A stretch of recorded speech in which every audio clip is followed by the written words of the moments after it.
Hi guys, I'm Celeste. One second, I'm gonna set you up on a tripod. The tripod that my little sister gave me. Let's see. You're so special, you're gonna be on that tripod, all right?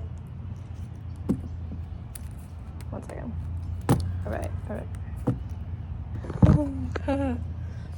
I was like, I hate that way that my arm looks, and then I was like, wait, actually I love it because I remembered like what it means, but I like the not in like science, but what I decided I feel like it means to me was what I decided I liked about it, and then I just forgot and then remembered, so it was kind of good and not good, mostly good.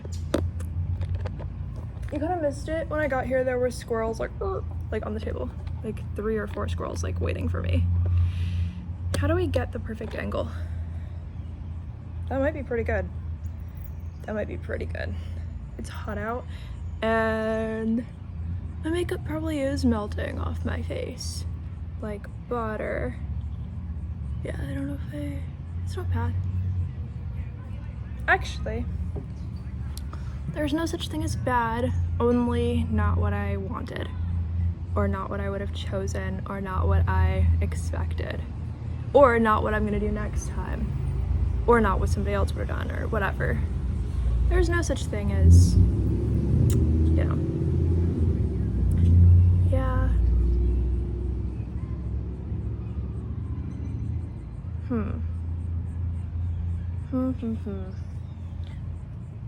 Squirrels are acting so weird around me lately. I think because I talked about them so much in like YouTube videos, but they always just look like little aliens in squirrel bodies, like trying to figure out how to be a squirrel. Like, it's cute, but like, I don't know. They just look like they haven't figured it out yet, which is so awkward. But I guess they have a right to have not figured it out, so. Anyway. Today's video, oh, I didn't show you guys my outfit.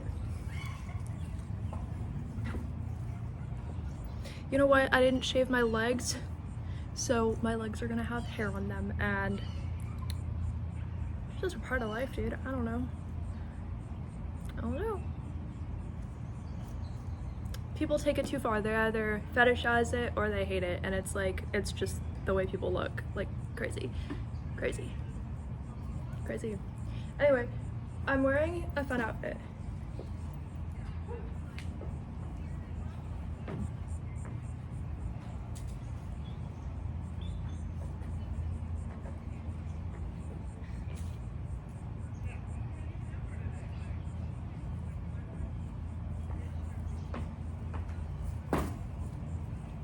Anyway, it's kind of a good outfit, I don't know.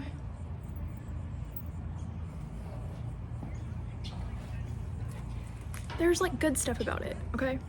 There's good stuff about it, and I'm just trying to enhance my human experience so I can, I don't know why. I just decided at some point, I got water by the way, but I got 2, not because you're gonna have one, but you could have if you were here, you just didn't get to because you're not here. So, yeah. I like squirted all over. Anyway.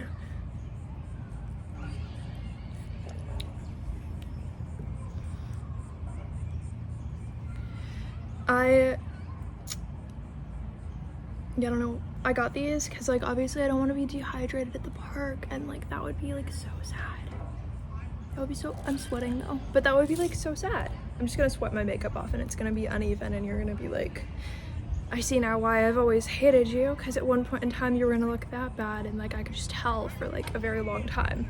And yeah, like I've been like predicting this one image of you that was gonna exist someday, and you've always looked bad, so now I know why, because you were gonna look worse.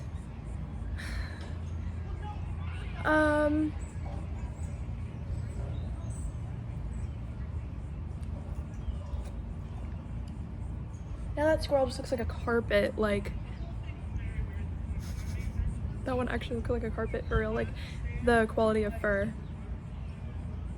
Like kind of not in a good way, like a cheap office carpet. It's like, but it's still cute, like it's still nice, it's still a squirrel. Just, you know. It looks like it has like a fake, not a fake, like a real, it does have a real squirrel tail, but like, you know when there's like fur that's like not on a body, it looks like it has that for the tail. Like it looks like it's already been like processed, and you know, it's like a real squirrel tail, but like in a craft store somewhere. I think it's weird. And then the rest of the body really does look like they just took some office carpet and like stitched it together real fast with like not a lot of thought put into it. Like, but you're cute. I just don't know why that's the experience you're having. I don't know. I'm gonna mess up my lipstick. Honestly, it's not even really the color I want. Like, I wish I could have it be like that. I just don't have that color lipstick. But like, I don't know. It's cute, but it's fine.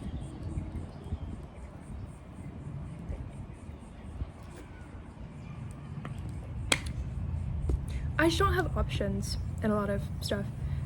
Birds. That was uncalled for. What do you mean by that? I feel like there are certain areas of my life where I don't have options that I could have had. Wow, the sunlight just in the way. That helps, I guess. Show you some examples, I guess. So, I kind of wanted,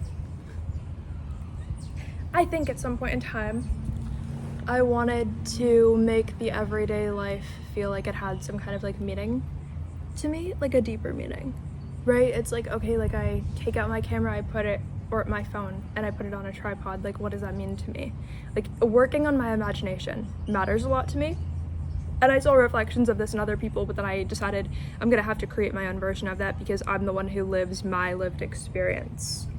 I'm the one who lives my lived experience, and everything that I interact with and experience, that's the level that my soul is currently at. And if I'm not going to be the one to care about that, or if I make that about somebody else or for somebody else, then what? I'm going to die and I'm going to reincarnate somewhere where I have the same issues that I have to work on. And if I haven't imagined a good enough setup in my mind, then the fact that tree exists isn't really mine. Whatever I turn that tree into in my imagination is what's mine, and that's what I get to take with me.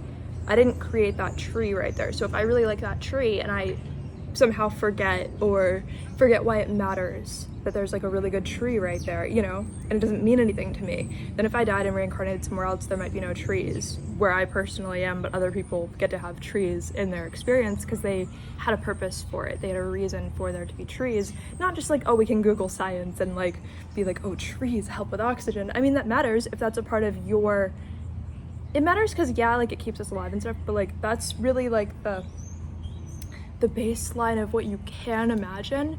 So if you died and you reincarnated somewhere, or if you made your own planet somewhere or something, basically I go there a lot in my mind. I'm like, so what would I want the ideal tree to be, and what does it mean to me that we have this quality, and what would it mean to me if we had a lesser quality, or what would it mean to me if they didn't exist? Like, working on the imagination matters a lot, especially if there's somewhere where you have like really strong like emotions. And I think that the idea that other people could have had a better experience of those is something that I focus on a lot, because otherwise I used to think of it as like, well, other people could have had a worse version of that, so I guess I'm so lucky to have what I have. But it's like, I have what you have, which is a tree and like a blade of grass and like the sky, you know what I mean? So if I don't care about why that means something to me, then it's like, I wouldn't care if I were to downgrade in life. So making it mean something to me, because it didn't always mean something to me, but making it mean something to me to upgrade and not downgrade in my life. And understanding that for me, I know that the soul's life continues after the lifetime, but where I decide to go or be, or what I decide to create, it's not going to always mean the same thing as what those things would have been in somebody else's mind and to them, because we all are having a very individual experience, even though people like to group it all together and be like, oh, nobody's ever had an original thought. Well, that's not really true, because you guys are just all like forced to believe that what you personally experience, everyone else is experiencing, which doesn't make sense because you're actually just saying you don't want to change where you're currently at and you want to keep it how it is, which it might not be that good though. You have to be so honest with yourself and be able to get to a point where you're actually able to see the faults in where you are and the way that you experience your reality and perceive your own life and experience. But you have to have a stable foundation in order to be able to look at yourself through a clear lens, because if your chakras are so messed up that you're not going to be able to still love yourself and still take care of yourself if you're able to be critical of yourself. Like if you're picking one or the other, then you're not in the right place. But if you're able to be strong enough that you can like be very critical of yourself but still be perfectly fine with the fact that you had something to be critical of, but then you're gonna take steps to change what you were critical of and make it what you wanted it to be, while also not neglecting or hating yourself or being mean to yourself in the process, and not taking, oh, there's something to be critical of, as, oh, that means I shouldn't care about who I am in the meantime. You have to be able to care about who you are in the meantime so much and not sacrifice that and not mess that up while you're becoming somebody different and while you're taking steps to upgrade. And it takes a lot of strength for people to be able to look at themselves and be so critical, but also care about who they are in the meantime, because sometimes when people are critical of themselves, they start to spiral downward and they jump off a bridge the next day or something, and that's not helping you. But you don't want to be the type of person who's never been critical of yourself ever, because then you're not growing, and because then you don't care about upgrading what your experience is and like becoming what and who you want to be. And you really have to get in there and notice all of the things you're afraid of, and not even just why you're afraid of them, but I've always kind of cared about that, but then also how can I become not afraid of that and find out what it means to me like personally and specifically, that this is what I'm afraid of, and like what direction do I think I'm really going in if this is what I'm afraid of and what I'm too scared to face, or what I'm like, how can I create a more stable foundation so that even if I were to like reincarnate and be on another planet, I would still be able to like be self-critical and grow and enhance and upgrade. Because if you're not critical of yourself at all, you're not observant of like how you could have upgraded and been better and then received a different type of return on energy because of caring about that. So yeah, it's like if you were going to create a flower. Okay, we'll go there. If you were going to create a flower, you would want to be able to have already identified every kind of flower that currently exists, so you know your options, right? Or even if you didn't, you'd want a good idea of like, what does the average flower really look like? What are the flaws of the average flower? Now, if you create a flower, say you only have like 75% strength, not 100% strength, so you create this flower and it's already dying a little bit. Well, you don't want to never be able to face yourself and be like, it's so amazing that I created this flower, but the flower is dying and I have to face the fact that I may not be the best flower creator out there yet, and if I want to be better, I would have created a flower that wasn't already a little bit dying, right? But I still love myself and appreciate the fact that I cared about creating this flower, so I'm not going to throw away what I've already worked on. I'm just going to know that the next one can be that much better. But you have to have such a stable foundation that you don't want to like jump off a bridge just because you created a flower that wasn't that good, and like, was it too good even though it wasn't that good? Like, you know, was it already better than everybody else's, but it was still dying? Like, what if everybody else's died faster, but yours was still dying when you created it? Like, do you still care to be able to do better, even if yours seems better than what other people have? Or if that's some of the energy that you're around, is like to feel that way. Anyway, yeah. You kind of, yeah, I don't know. That's what I see as like part of why building your imagination matters. Other people will see other reasons that they can add to that. Other people will want to not use all of what I said. Some people will want to use what I said to help them. Some people won't. It goes either way.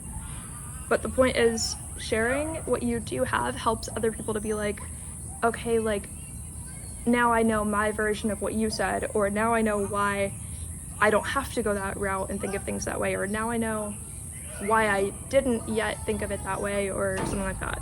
Or now I know how far I've surpassed what you're thinking, and I can also add something else to the conversation. Like, there's a lot of different ways people can reflect something different back to you, and also if you like refuse to put yourself out there, then other people won't be able to like add to what you have or take away from what you have. So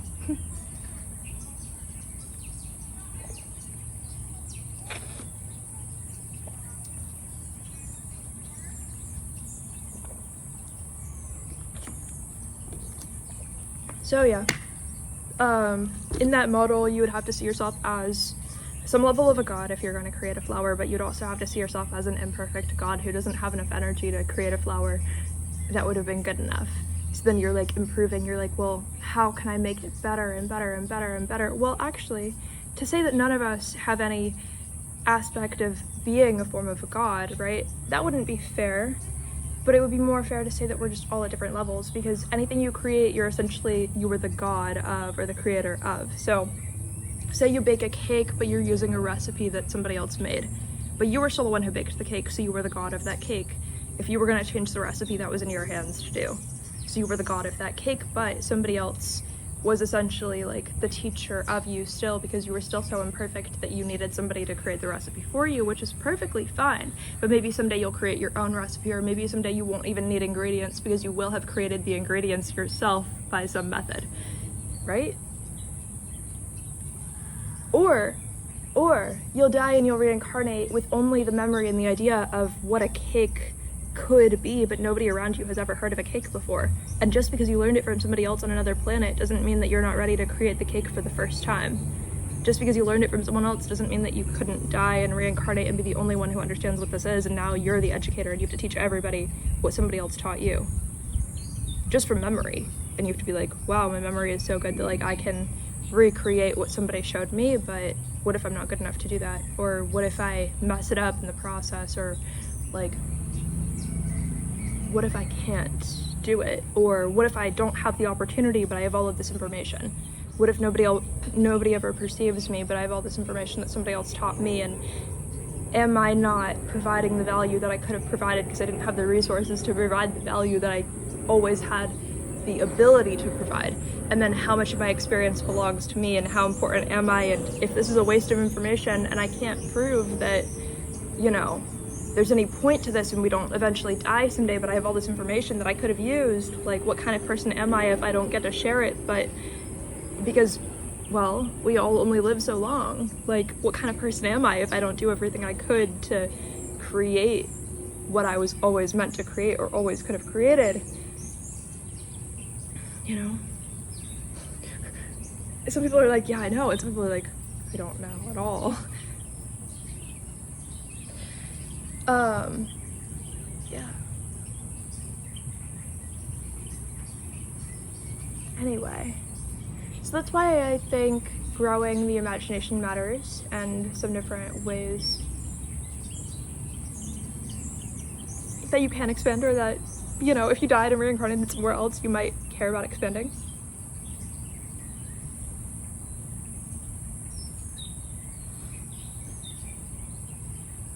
So when I look at singing and when I look at music, right now I look at it like, you know what I forgot? I don't know if I deleted from my recently deleted the YouTube video I already posted. So if this ends, then I'm just gonna edit together in iMovie the next clip of this. I don't know if this is going to abruptly end at some awkward point, and that like mid-sentence then I'm gonna like not realize that I didn't start recording again or something, but yeah.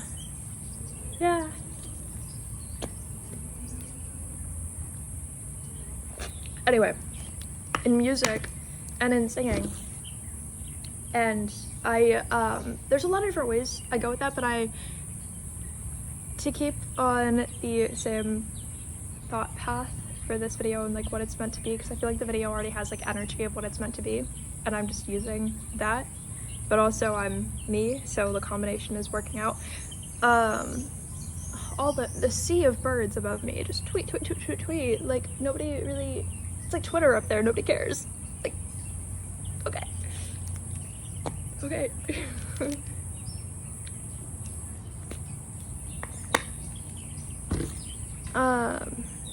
I was gonna say, I see music as one representation of the imagination that is infinite, but it's a medium. Like albums, for example, that's a medium of multiple things. You can look back at different eras of your life and see how much you've grown as a person. You can say, okay, I remember who I was when I created this, and they don't have to be a certain distance from each other in order for you to know that you were different when you created this than when you created this. And so part of this video, I'm gonna go through, I made a list of all of the albums that I've put out or started putting out or announced but didn't finish or put out or whatever, or the ones that I finished like in order. And I was gonna go through and talk about some of my thought process going through that, like how I looked at certain things as my process creatively changed, and like what I currently see them as and what I saw them as when I started them and did them, even though I've only been making songs since April. So, and now it's, is it August? I think it's August.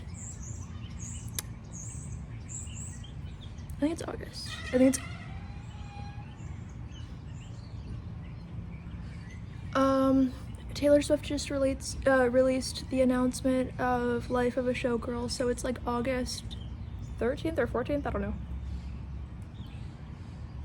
It's whatever day today is, but I don't know when this is gonna upload. I don't know. I think yesterday was Thursday or today's Thursday, I don't know. Something like that. Of course I don't know for some reason. Anyway, that's not the point. That's not the point. My most recent YouTube videos posted yesterday. So I guess that has something to do with the date. No. Okay, let's see. So I'm gonna write the titles. This is so dirty, but I don't know how to clean these. There's a little eraser right here. That's the only eraser I have, but like this is dirty. So I don't know how people will do it, but I'm just gonna write the title of each one or like draw something, and that's gonna help me to be inspired by this to tell you whatever I'm gonna say, you know. Yeah. Oh, there's a boy in a tree. He just parked his bike at the bottom of the tree, and now he's tearing leaves off of the tree from the inside of the tree, but he has a right to. It's just different. I see people on a tree and I'm like, how did you get in a tree? Like, levitation, like.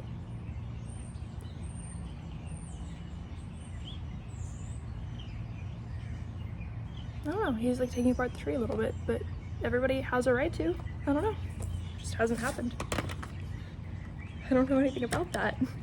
Okay. Let's see. So I want to talk about how it felt and what it was like to create each one, because everybody should be releasing their own albums. I don't know whether or not. Just how the world is. I don't know, guys. Because like, why wouldn't you want to find out how good at things you can become from where you started and embarrass yourself a lot? And it is embarrassing, but it's embarrassing at the start, and then you carve out a space for yourself. You can decide if you want to just stay within that box or if you want to upgrade this time. And okay, I have some different colors. I feel like it means something because of like the chakras and stuff, but also at the same time it kind of doesn't mean anything. So I'm in my head too much. I'm just gonna use blue, but yeah. Sometimes, I don't know, it stresses me out because I'm like, oh no, I wouldn't want somebody to know that much about my chakras to where it means something if I choose a certain color, but like, ugh, like that's scary. Why would that have to mean something, you know? Like, as if it's almost like invasive for people to know, but that doesn't make sense, right? Like, that wouldn't be fair because I shouldn't have that idea of you already. Like, that's weird, right? Okay, so my first album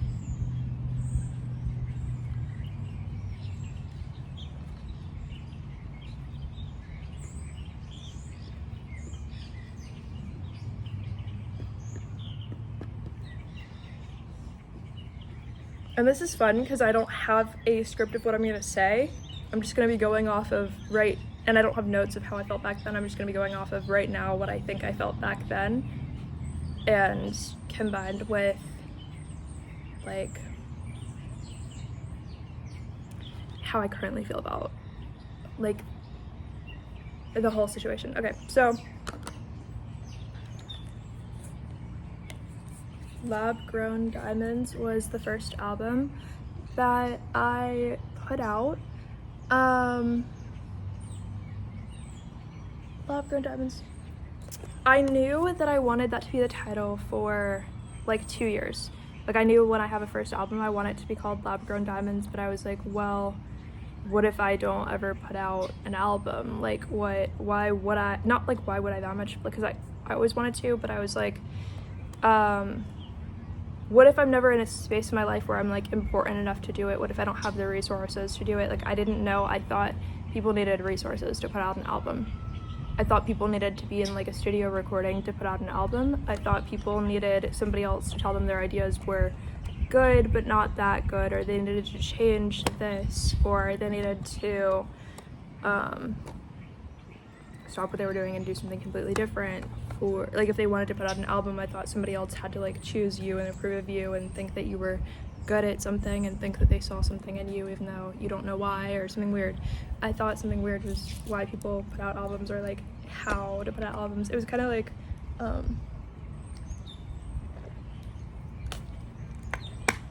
putting out a first album is funny because you could have like no subscribers on the channel that you put it out on, but you think it's like you don't know what type of magic is it to put out an album. What does it do?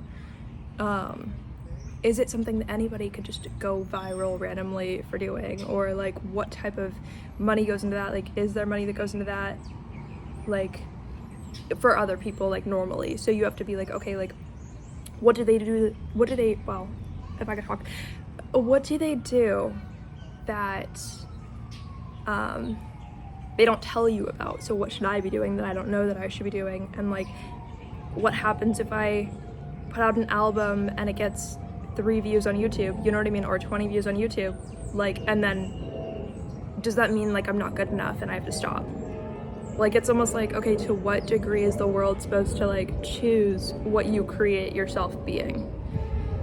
And if it doesn't like do well, even though it's imagined that there's any version of that, because no matter what, you would have always thought like it wasn't that good. Even if it got 1 million views, you would have been like, okay, that's not that much compared to what it could have been. But then it's like it gets 3 views and it's like, wow, that's a lot compared to what it could have been, because it could have been 0 and then I still would have had to continue putting it out, right? So it kind of puts you into like such a funny perspective. Lab Grown Diamonds, I don't have as much to say about it other than that, because it's kind of like, where does it start? And did I start this too late in life, too early in life? Because I was 22 when I started putting out work, you know, so I was like albums, but I already had YouTube videos, like hundreds of YouTube videos. Do I have lipstick on my teeth? Hopefully not. I don't know, I don't, but yeah. So, I'm like, what do I say?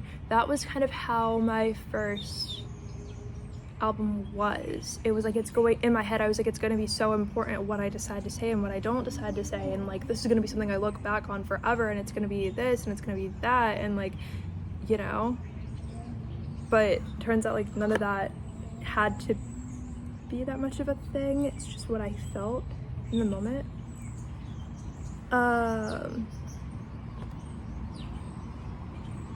I thought, here's the thing, I thought every single song had to be a very isolated concept and sound very different from every other song that I had on the album. Like, I put so much weight on that. And if I didn't like the way something sounded, I would retake the clip like 5 times or like 8 times. It was probably like the most I ever did, and it was on that album. Like, since then I have only done like probably like 2 or 3 takes on any one part of the album, or of a different album either. So that was definitely the most like I don't know if I would say the most insecure era.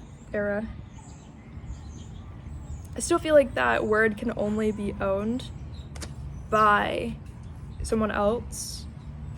I mean, not like anyone else, like not even just Taylor Swift, but I feel like that, like I still feel like that word is almost like owned by anyone who has some level of like success. And so because I don't, I'm like, okay, so do I deserve that word or do I not? You know, like that word doesn't feel like it's for everybody, but then it's like the only way to represent how I feel. So because English hasn't really created like a lot of words, there's not a lot of separation there. So it's like, what is nobody here to force me to respect that I should have had more respect for by their process of not approving other people, right? Like what what have I not been forced to respect that somebody else would have wanted to force me to respect, is honestly how I feel about my first album that I put out. So it's kind of funny. Not that I would have wanted that, but it's like if you don't have that to fight against, then it's like, so there's this imagined idea that has to be true, and I don't get to like be a rival to this idea because it only exists within me, so I have to just be confused about it for no reason. Like no one's like, you have to do this or you have to do that, but that causes like the absence of that, which is like you're just stuck with who you are. It is what it is. Okay, so my second album.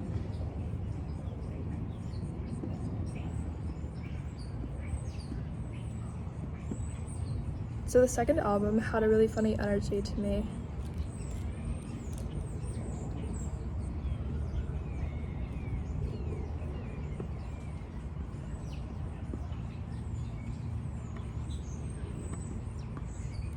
Okay, so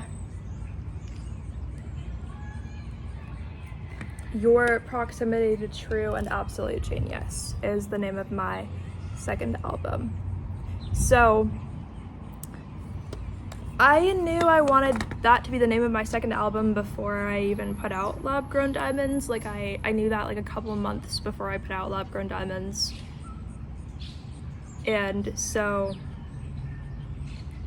these two were both kind of like learning projects. Like I was still finding out things like, okay, if I record songs, do I want to put them out in the exact order that I recorded them, or do I want to hang on to them for a little bit? And if I have lyrics from, or poems from a long time ago, do I want to use those as lyrics? And what does it mean to have structure or not have structure? Do I have a right to have structure? Do I have a right to not have structure? If I have structure, does that feel like it's owned by somebody else somehow?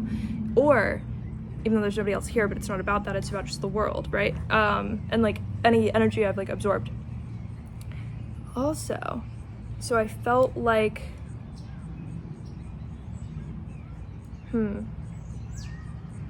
yeah, I felt like if I didn't have structure, I was like betraying a system that I don't own, and I only deserve to subscribe to it because why? Because there's no one to tell me not to, or to, right? Like I thought, should I be outsourcing like something that would discriminate against me that I don't have, that I can't fight against because I don't have it?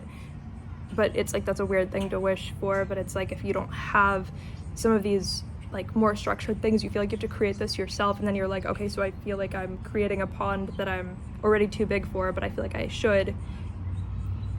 Or if I don't, then I feel like I don't know why I feel like I should, and it's like this weird, confusing thing, right?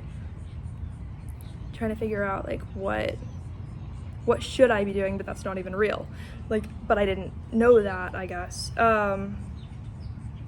So for Your Proximity to True and Absolute Genius, I thought it was a very important time to put out an album with that title, because I was like, I feel like I'm very intellectual right now, and I don't know if I'm always gonna feel that way about myself. It was a little bit of this like, well, if I don't say this about myself now, what if I'm not always gonna feel like I have a right to say this about myself? But I want to be somebody who used that opportunity when I felt like I had a right to say that about myself. So if I'm someday maybe gonna lose the opportunity to say that about myself, like, or to feel like I lost that opportunity to say that about myself, I don't want to ever not have taken that opportunity in the moment. So that was kind of like what the second album like felt like for me. And the titling process of it, I was like, okay, so right now, like, by the time I was doing the second album, Oh, little hobby bird. So cute. Okay. Like a blue jay or something. It's so good. Yeah, so, but for the titling process of the second album, I think it felt really important to use all of the confidence that I just gained to say something really bold about myself that I might not always believe in or feel like I have the right or the opportunity to believe in, because I felt like, okay, things still feel fleeting, like I'm gonna lose whatever I just built for myself somehow, even if I don't know how. Like, what if I lose it somehow, even though I'm not famous or something? But I was like, okay, like I still feel like everything I'm working on for myself I can still lose somehow, and I don't know how. So it's like, what's something crazy and bold that I can say that I don't know if I'm always gonna believe in, or something confusing, right? But I also really cared about like I guess like degrees of separation and stuff. Like I felt kind of like excited and intrigued by this idea that people only meet people who they're like supposed to at a certain point in their life, and then like I really was so interested in like the soul ties that haven't formed yet, and like what determines who you meet and when you meet them, and like how far apart from other people they are, or other stuff like that. Like I just felt like really fascinated, so I just wanted to combine that. And I was kind of like it was definitely kind of a little bit of like an ego moment, because I was also like, well, who do I know who releases albums? Like obviously I'm a genius if I did that, or if I was even willing to look at myself, you know, like that. And if other people didn't understand why they would ever look at me that way, then I must be a genius because I was capable of looking at myself that way and also doing something with it. So it was definitely kind of like an ego boost, but it was intentional, because I was like, okay, like obviously I deserve the right to say something good about myself, because it was so hard to put out a first album and not know what that meant for me. So I deserve the right to build on that momentum, and also say something that I don't know if I have a right to say still. So, and I remember I did such a good job with cultivating what the energy of that album was, that even when I wanted to go back and add more songs to it, I felt like I couldn't, or like I shouldn't, because I was like, I can't ruin what already exists. Like that was how strong the energy I had put around the album was for that one. Like the first two, even if I had wanted to go back and add a song to them, I couldn't, because I truly felt like I created like this energy vortex where I was so scared to touch them, because I was like, if I do, they're ruined. And like, you know, like I cared so much about them, nothing happening to them, that I couldn't even change them because then something happened to them. Like, that was how much I cared at one point in time, and how much that energy still stays around those, because that was what I put that exact energy, that was like the part of me that I used for those, essentially. So now I can't even touch them, because then I would be the terrible person that I'm terrified is going to somehow delete those, you know? Like, because even adding something changes and ruins what they could have been and what they currently are, and yeah, I don't know. Okay. What color do I want? I used purple for that one and blue for the first one. Interesting. Okay. So we're gonna use red for my third album, it's called The Ghost Rider of Your Funeral. Again, bold.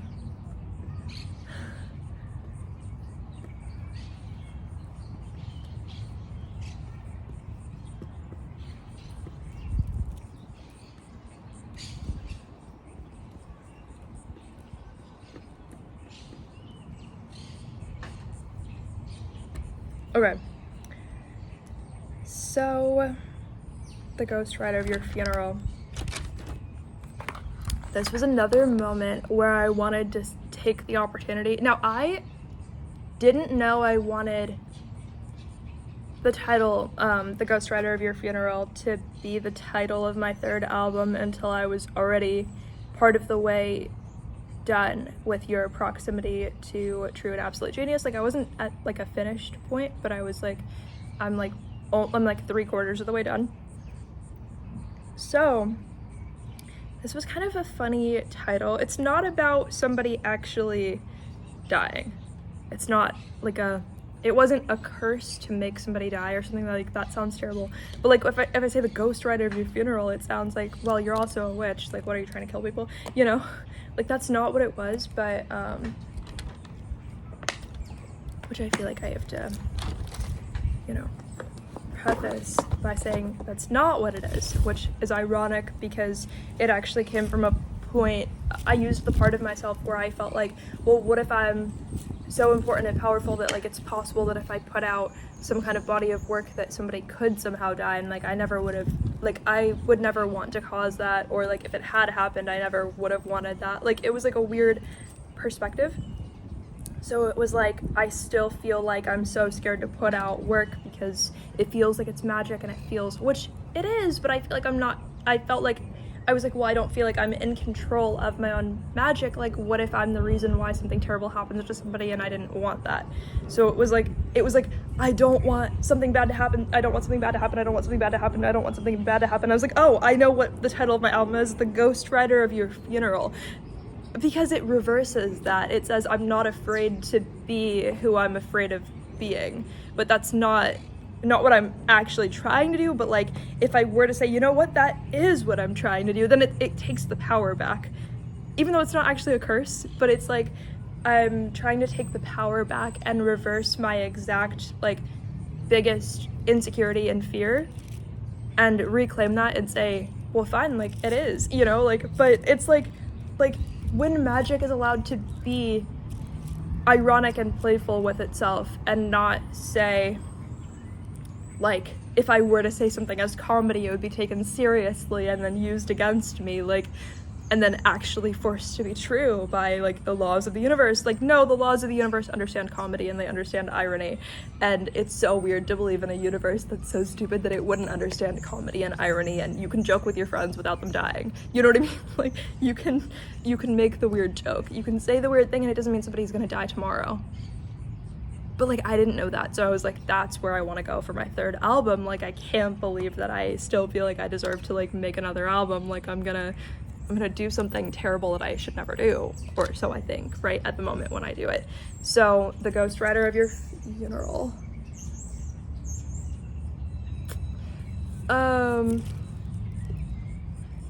Also, for the title, it felt perfect because there were two albums back to back that felt like vampire albums. Like, I wanted to explore, like, what does the energy of a vampire feel like to me, and like, what does it mean to me? And so those were Your Proximity to True and Absolute Genius and The Ghostwriter of Your Funeral. But I also wanted, for the title, I wanted to create a made-up profession that would be terrible to have and that would have been my worst nightmare. But I also wanted to say, okay, so if I am so terrible somehow that I'm like forced to somehow have this profession someday in my life, like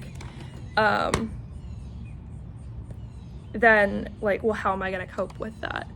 Like, the made-up universe where I'm forced to have like the worst job ever, which would be to be the ghostwriter of people's funerals, where you find out how much their family basically like didn't care about them, and they need but they need to look like they do, and so they need somebody to make something up about them to say and to read at their funeral really fast, because they're like, it would be so awkward if people found out how we really felt and the way that we really understand the fact that this person died. Like, we can't say what really happened, so we need somebody to make something up really fast to do this like performance at the funeral of like, you know, here are all the amazing ways this person changed our lives, but like, what if nobody, like, what if there was no amazing way they did? And so it was like a crazy thing to say, I felt like, but I also felt like, okay, like, how many people have I crossed paths with in my life where this is something I wouldn't have been allowed to say because they would have personally taken it as being like about them. And they, like, if I titled an album that, I'm like, okay, like, how many like texts am I gonna get where people are like, how could you say that about me, even though all I said was The Ghostwriter of Your Funeral, and your doesn't mean that it's like about you. But like, I was like, okay, am I gonna get like a lot of like angry texts where people are like, how could you say that about me? And then it's like, whoa, when did I say it was about you? Like, it was kind of like kind of funny. So I was like, okay, this is how not obsessed with myself I've ever been allowed to be, and also how obsessed with themselves I've been forced to tolerate other people being. So you know what? The ghostwriter of your funeral, even though it's not personally about you, but I bet you probably thought it was, even though maybe you didn't think it was. But it's like, okay, like I'm gonna face this part of myself that I absolutely cannot cope with, which is this, like, which is, oh no, what if I were ever important and then you felt like I was more important than you, and then the universe agreed, and then it was something really terrible that happened to both of us, and apparently what we both deserved somehow, and then I don't know what this is, you know. It was like that, really extreme, but I was like, okay, like if I'm going to do a third album, I have to do the most extreme thing that I feel like I'm ready to do, that I never would have ever been okay with doing, even though there's nothing wrong with me titling an album this, especially if I'm going for like a vampire theme, right? I was like, ew, now my whiteboard is so dirty now, like what do I do? Just like, that's terrible. Ew, it's gonna be all over my hand. But important things must be done. Important things must be done. Okay, so the fourth, now this list includes albums that I started putting out songs of but never finished yet. Okay. For a fourth album, oh yeah, so again, for the third album, it was a moment of like, never in my life yet have I been okay with saying something like this, but now I newly feel like it's okay for me to say something like this, because I had to face the fact that other people are just going to interpret me the wrong way. And for the first time in my life, that's fine with me, and it's going to be okay. So now I'm going to say the ghostwriter of your funeral, because for the first time, it's okay for me to say something without worrying about how somebody else is going to think about it. Like, for the first time in my entire life, it's okay for me to do that. Yeah. Anyway, my fourth album, I only put out not a lot of songs. I don't remember. 1, 2, 3, something like that, of songs for my fourth album called Atlantis. This,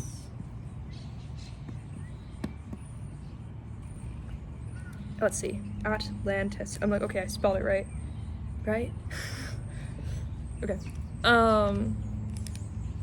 So I definitely feel like I kind of played it safe, but I used a childhood photo of myself for the cover. There was this project I had when I was little that my mom totally like did for me. The only part I did was, it was like a human body like looking project with like a bright yellow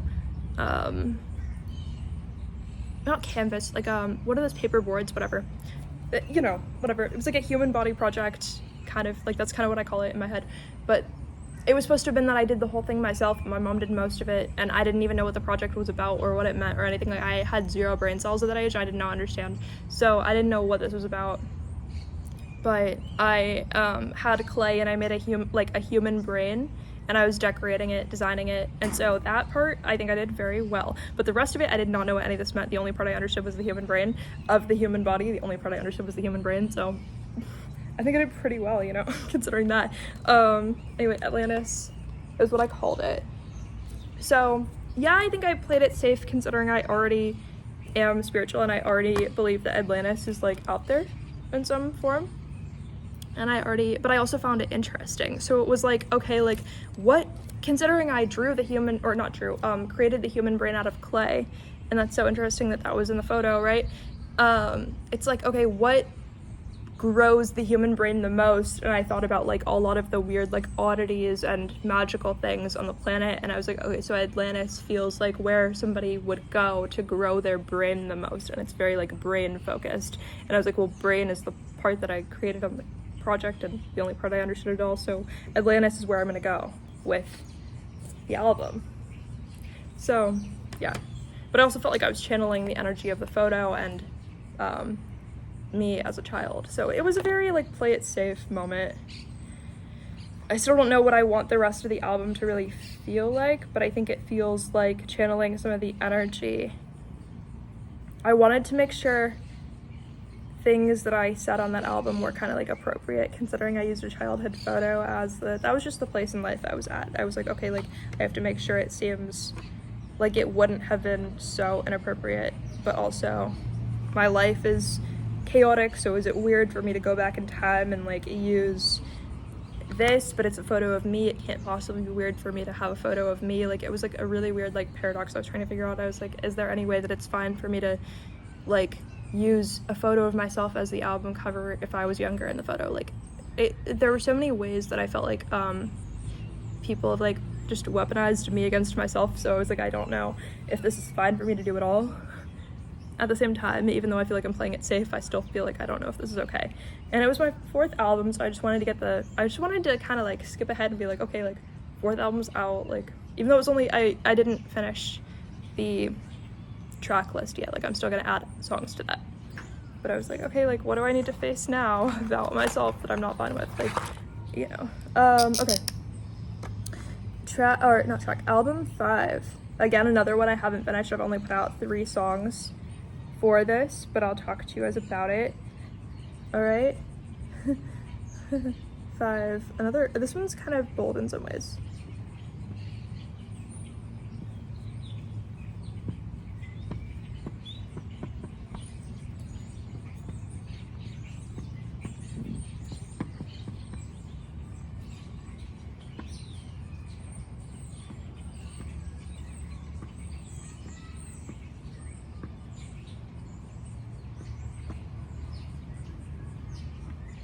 Okay.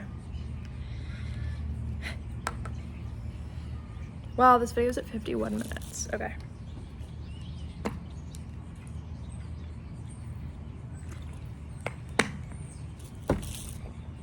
So, album 5 is called The Opposite Hospital for the Never Wounded.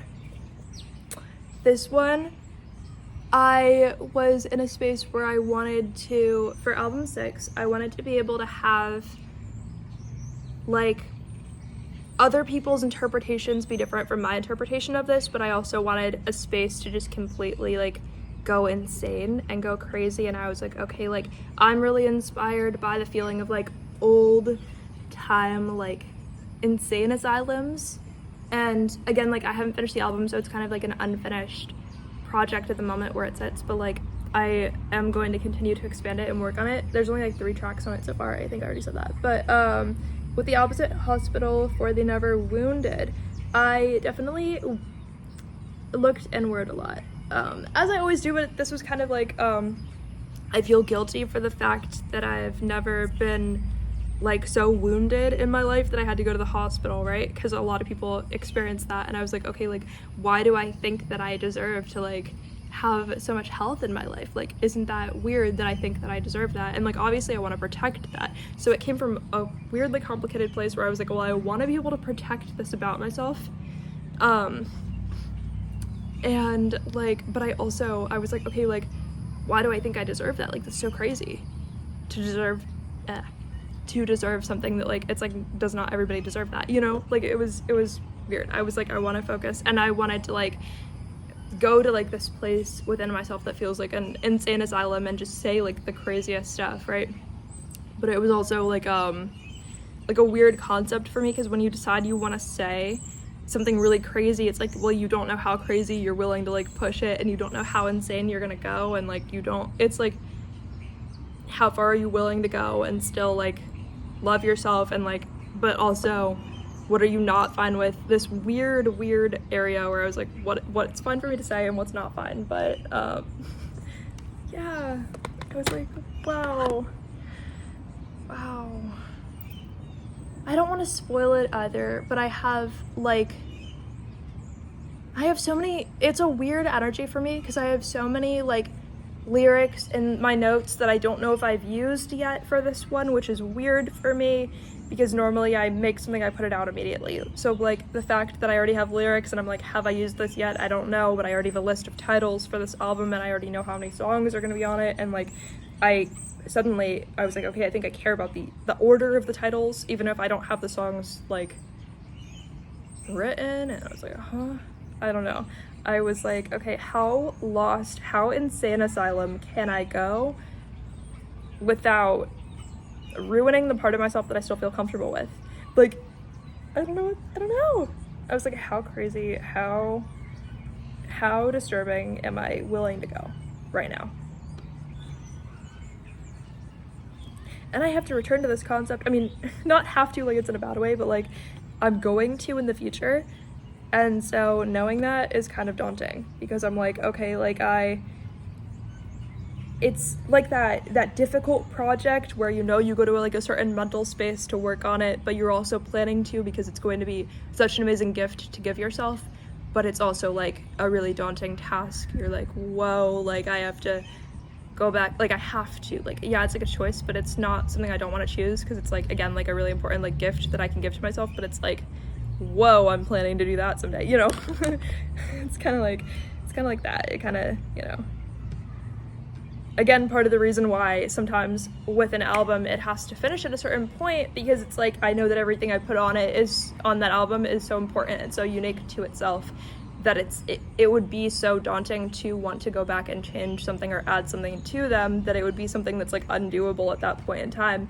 But then how you know that an album isn't finished for me sometimes is like while it feels like a daunting task to have in the future, like it still feels like something really important to go back and do. And it's not a never thing, it's just a not right now. It's a in a few months, not never. Like it's like I'm definitely going to, but I have to figure out what it means to me that I've already started working on other projects before I return to it, in a way. Okay, so next we have number 6, another one that I have not at this point finished yet. I only have one song out. So this one I'm really still growing the concept even more than the previous one. For this one, I'm having issues with like putting things in this little box that I have. The box is like trying to fall apart and it's like trying to wrestle with an octopus and things are not working. Okay. Yeah, so for number 6, at this point, I was okay with having multiple unfinished projects and seeing how that feels. I'm just gonna move over here because the sun is coming over here.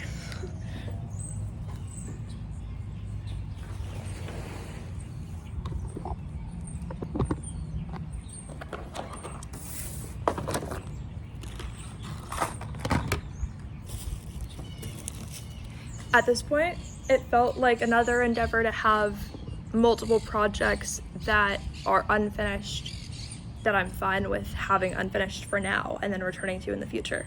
And knowing that I'm updating my past when I go back and add a song to it. I'm changing who I used to be when I go back and add a song to it. I'm changing who I, like, it's like a time, not like a time capsule, but it's like time travel. It's like, well, I'm going back in time and changing who I used to be when I add to this, even though this part of me never existed yet.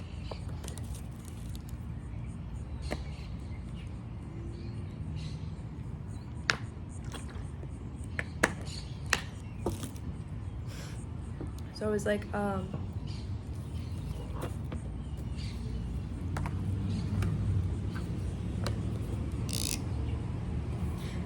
The Haunted Mermaid Coffee House.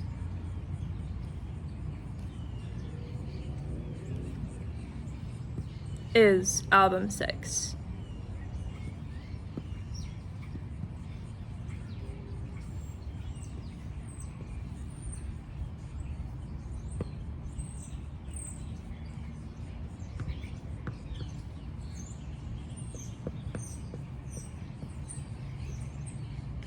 I started to find out about how obsessed I felt with the concept of creating my own coffee brand and coffee company, but not having the resources to do it, and also having already worked in restaurants and being like, well, it's not like I just want to like start a coffee company and then I'm living my dream by going every day to work in a restaurant and doing all of the things that already exist within working in a restaurant. It's more like my dream of being a music artist or pop star or something, or some other genre, but the same thing, right?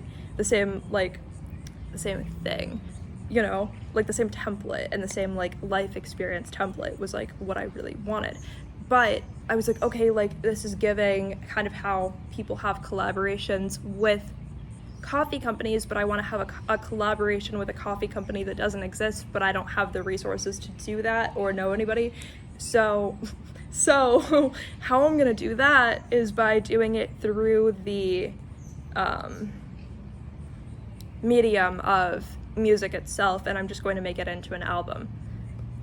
So I had to be able to say, okay, so what would the drink that I would want to create be like, or what would each of them be like? Because it was more so like I'm gonna create like a whole menu, but each menu item is a song now, because I don't have the method of actually being able to create like a food item or a drink or something. So it was kind of like a funny spin on thinking about it that way. I was like, okay, well, what would the taste of the drink feel like to me, and what would the experience of the drink feel like to me? Now, how can I interpret that as a song and as lyrics?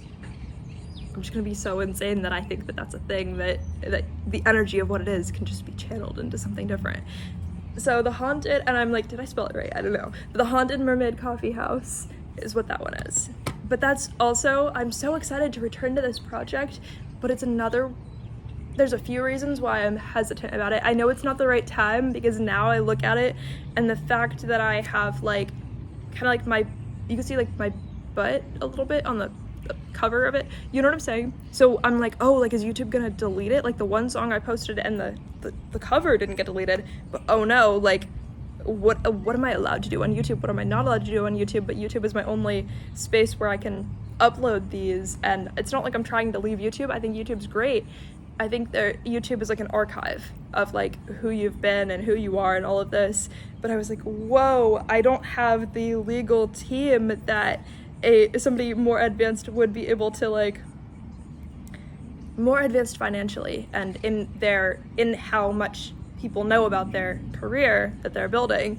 Then you have like the legal team that can be like, no, like it's actually not inappropriate, like you can just see like a little bit of like her butt, but like nothing is showing, like it's not weird, like we can defend this legally and we also have other copies of the songs, so if they're deleted we can re-upload them. I don't have the space, I don't have like a flash drive with all of my songs on them. Maybe that would be fine, but I don't even know, because I don't have them on my device, so I would have to somehow download them from YouTube and then be able to like save them somewhere else, and it's like I have no reason to believe that YouTube has a version saved somewhere, like that doesn't make sense.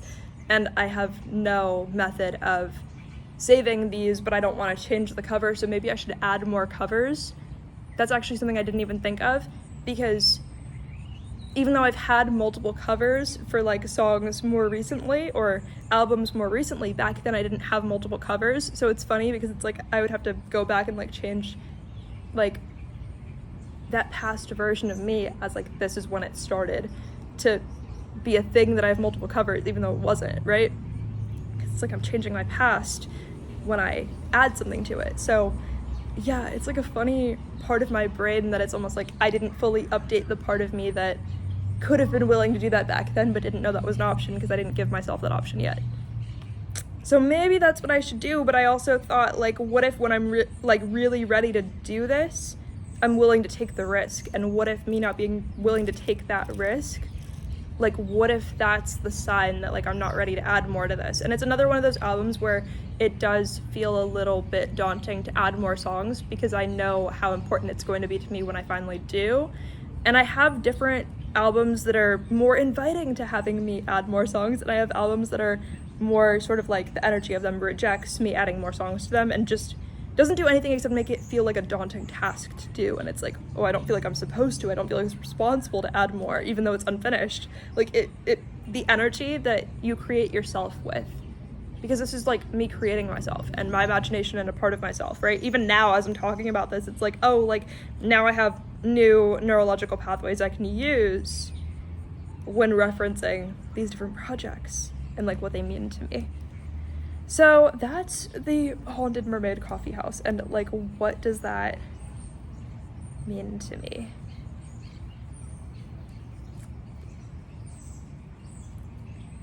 And like, I don't know. I wanted to use words that I can use for like fun inspiration in the title. it has nothing directly to do with any companies that already exist, but I wanted to use words that would have been inspiring to me in order to create, and I wanted to craft the energy of like what I'm looking for and what I want as like a point of reference for, you know,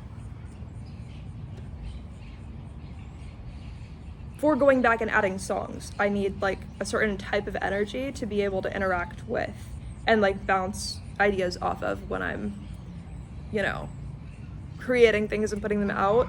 And at this point, I also kind of knew it seemed like it sort of like either makes fun of or like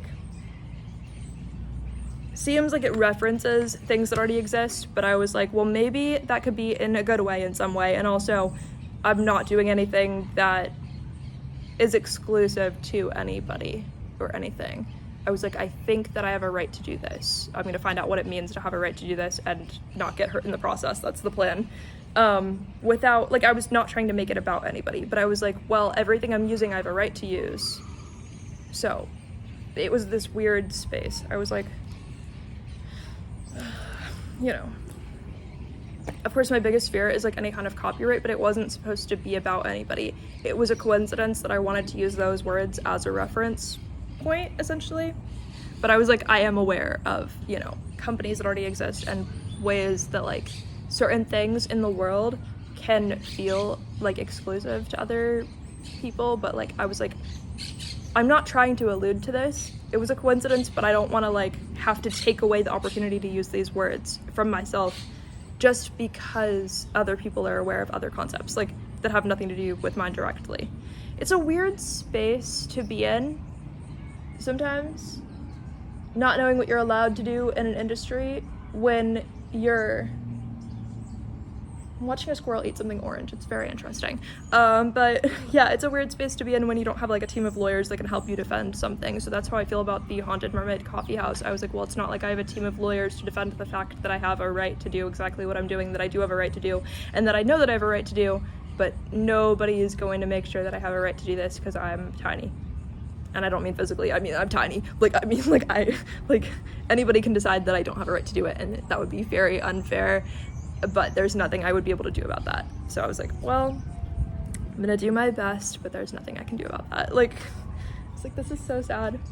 This is something that I would feel like I could confidently do if I had like industry people that I knew, but I also don't really have like a fan base that would know about me. So it makes it harder to feel like I would deserve to have help with that. It puts me in a weird position, but I was like, I'm gonna have to be able to go there mentally at some point and figure out how that feels to me. But I don't have to like throw myself in the trash just because I don't have the help that I need. You'd have to face what that feels like.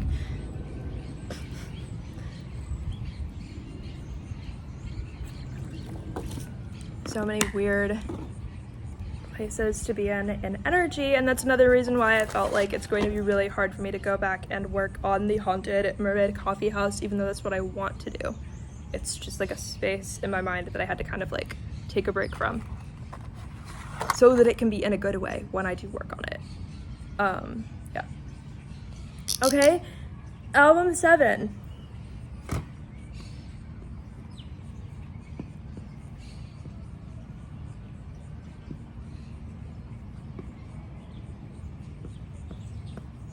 Album 7 is called To Burn a Rose, and that was also the name of the first poetry book that I ever put out that barely anybody found out about or bought, but like 3 or 4 people bought it ever, so that was pretty good, you know. And like 2 people bought my second poetry book, so barely anyone knows about them. But I was like, I don't want this to be something that didn't get what it needed for me and from me.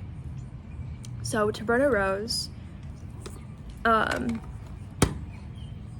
it's sort of funny because Lab Grown Diamonds was like where it all started, but to have To Burn a Rose be the first project that I ever put out, it's just like a funny like timeline paradox, because it's like, this is album 7, you know, and actually, ironically, it's funny because I was born on June 7th, so it's like, I didn't even think of it that way, but it's like, oh, like, did it really start on the 7th? I mean, I was born on the 7th, and my mom was born on the 7th, but like, it's funny because it's like kind of a paradox, you know? So, yeah.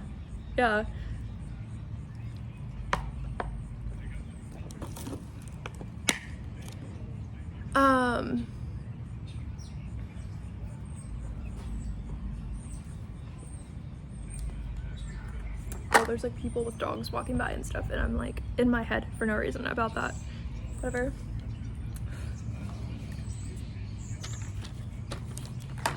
So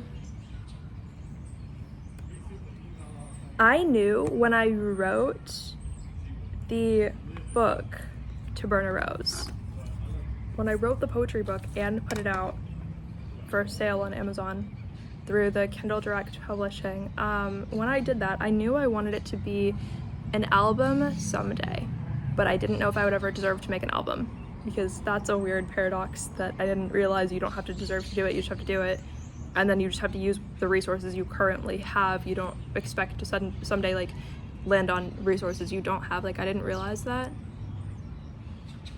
So I was kind of like, how do people do this? How do they know they deserve to do that? Like, how do you find out that you deserve the opportunity to do that?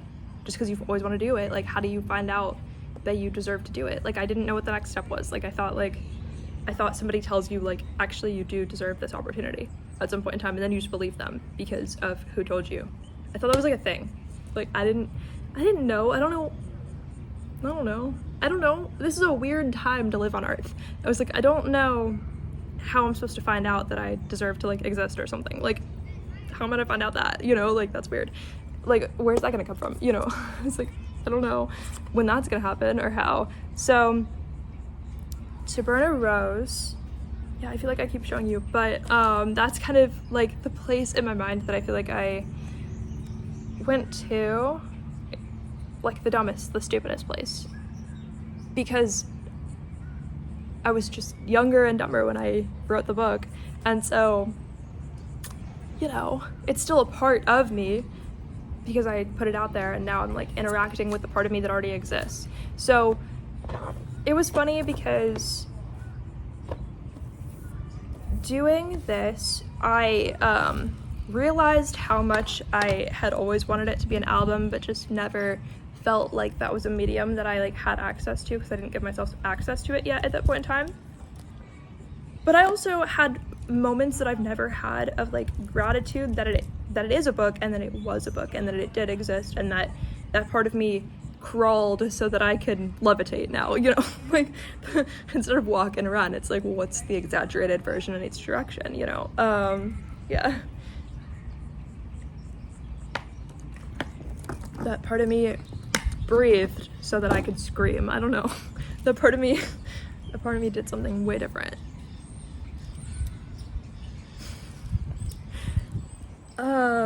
Yeah. I just almost have nothing to say.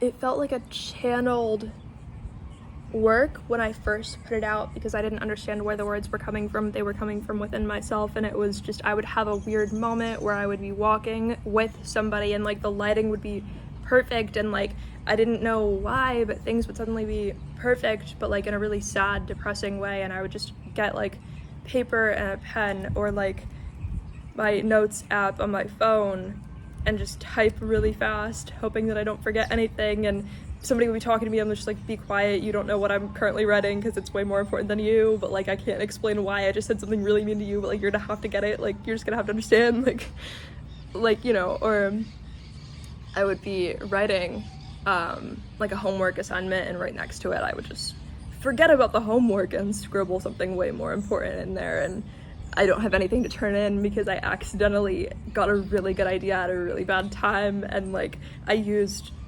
the project that I was supposed to be working on for school for something way more important because it was paper, and it was the closest paper, and I was gonna forget what I was thinking of, and I started writing before I even had a phone, you know, like I would just, but I had to throw it away because I didn't have any method or medium to use to like do anything with it. but I also was in this weird place where I thought everything that I ever created was so important. And it's not that that's wrong, because I'm sure I had a few lyrics or words back then that might even be like close to what I have now, but like obviously I've grown and evolved, and not everything I had back then was good. Most of it was terrible, but one or two things could have been like amazing, you know? So it was like, and I had changed my name since I like wrote the poetry books I had, and you know, there were so many funny situations that I had to like work on, you know, and face and be like, well, am I okay with this part of me? And like, luckily I had a lot of albums that I had put out before I had to go back and work on To Burn a Rose, because it would have been harder to go back to if I hadn't already had something to prove like I know what I'm doing with myself right now. So yeah, it was good, but I had to relive what it meant to me to put it out at the time, which it had a lot going on, you know. It ended up just, I don't know. Both of my poetry books as albums ended up being like 80 something songs per album, which I put out. But some of the songs were like as low as 10 seconds or as long as like a few minutes, right? So it was like that. I was like, okay, this is bold.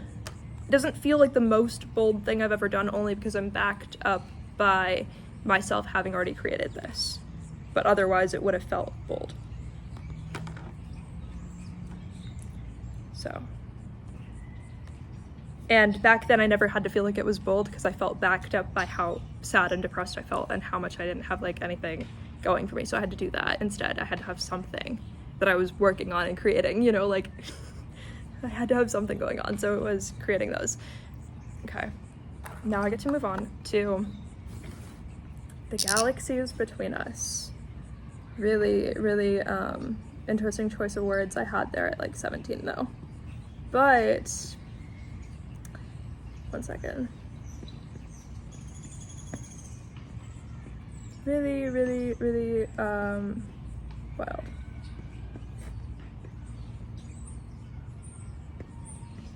So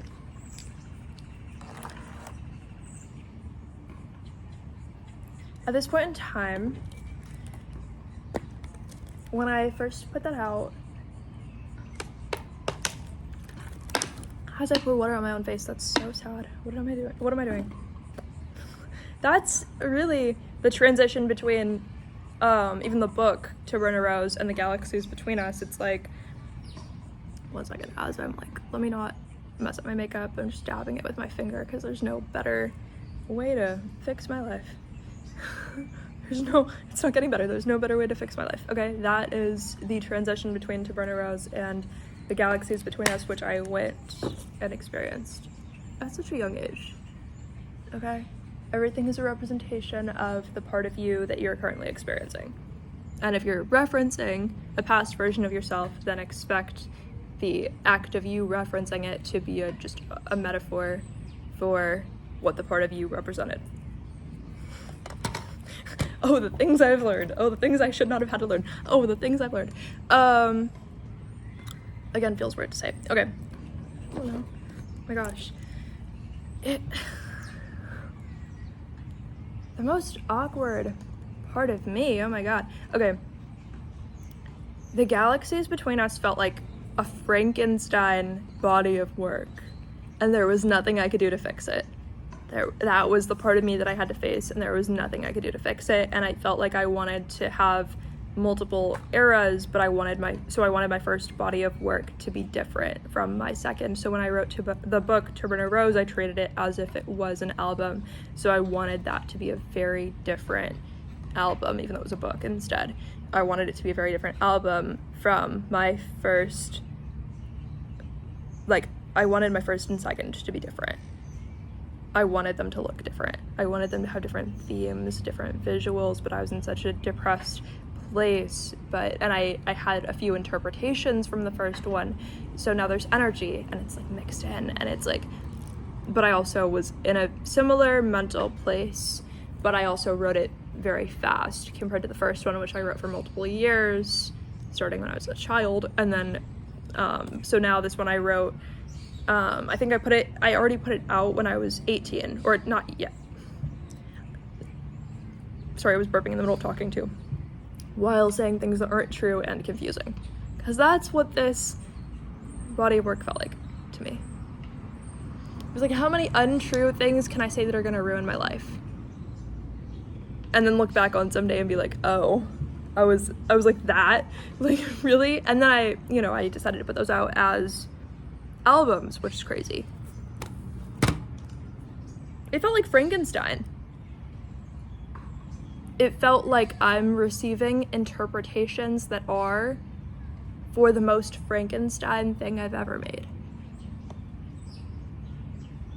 How did I feel about this? I franken felt. It wasn't good. And the interpretations I was receiving were from myself, but I was like, I can't do this. There's no way I can ever put this. When I looked at the book, I was like, there's no way I can ever put this out. When I looked at the artwork I created, I was like, there's no way I can ever put this out because it just feels like Frankenstein in a really bad way, and like, I can't do this.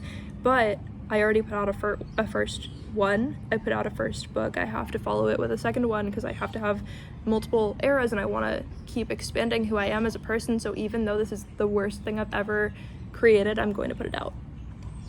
And then I turned it into an album, which is kind of amazing because, like, what do you mean my 8th album was that much of a Frankenstein book first that I also created? Like, the kind of psychosis. I'm kidding, it wasn't psychosis. I had never actually experienced real psychosis by that point in time. There's no way, you know? That would not even be fair to say about myself back then, because I felt like those were the types of interpretations I was receiving already. I feel like I received interpretations like that as a 5-year-old, let alone, you know, at some point in my life, you know, let alone like then. Like, I felt like people always saw me that way, even though it wasn't even true. It was so like, I can't defend myself from what I feel like people are saying, even though I've never met somebody who had something bad to say about this specifically, because nobody's read it yet. But I already have so many invisible imaginary interpretations about how terrible I am, and I don't know how I'm gonna do this, but I put it out, and put it out as an album, and I don't even have much to say about the fact that I put it out as an album, except for the fact that it was also over 80 songs, and also that there were some things that I had to take out of it, like that not everything made the album, and it was still over 80 songs, and not everything made the album, you know? I don't remember, I think one might have been 84 or 82, another one might have been 86, but there were so many, right, in for To Run a Rose and The Galaxies Between Us, turning those into songs. There were just a few lines that I took out, or maybe like a few small things that didn't make the cut because I didn't know how I could possibly do this like in a good way, but it's not so terrible. It's just like what's fine for you to do at the time and what's fine for you to do at a later point in your life seems weird sometimes. So it's like, okay, that's who I was back then, and I have to change a few things in order for it to be like fun, in order for me to feel like it's even like appropriate, because I was writing from the perspective of me not being an adult yet versus now being an adult. So some of the things were just like, why would you wouldn't have said that if you thought about your entire life timeline. You only said that because you were super young when you said that. Like, it was weird. But I was like, okay, like, as an adult, I can do the version of it that's not weird for me to do as an adult. I can't do the version of it that was like slightly weird for me to do at even that age, you know what I mean? But I was like, okay, now with my adult self and eyes, I can say the things that are normal to say and fine to say. That even sounds weird. Whatever. You know what? The Galaxies Between Us was how weird can I feel and still put this out, I guess. But I was very self-aware when I did the album version of it, and I tried so hard to be self-aware during the writing of the book of The Galaxies Between Us. But what's self-aware when you're 17 and what's self-aware when you're 22 or 23 is very different. So I was like, okay, what am I gonna do with this? Like, I have to just do the best version of it that I can, but I also love this body of work, so there's no reason for, well, I love myself, so that's why I love this body of work, but it's probably like the weakest that I have. But I still deserve for this to be the best that it can be, and for me to be able to do the best that I can do. Okay. Next, for album 9, I was on the tail end of me embarrassing myself in some crazy ways that I didn't even know how I could have ever been supposed to, right? So for album 9, I did Have You Ever, or not Have You Ever, oh my god, Have You Seen This Before is what I titled it.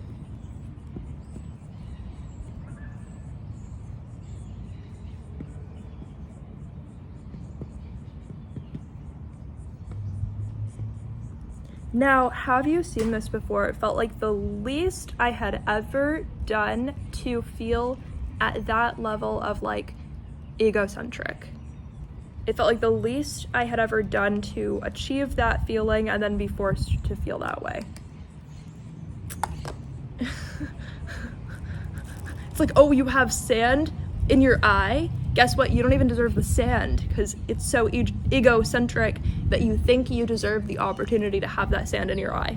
You know, it's like, like you think you deserve that? Like you deserve so much less than that. It's so crazy that you could possibly deserve that. So, oh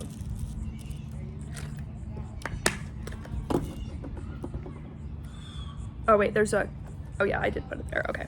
So, I had just had the Frankenstein moment of the galaxies between us becoming an album, so I had to kind of transition into something where I was closing the chapter of feeling like I have like weird Frankenstein bodies of work. So I went through my own email, and like found emails to myself of old thumbnails of YouTube videos that I have deleted from my YouTube channel from when I was super young, like 16.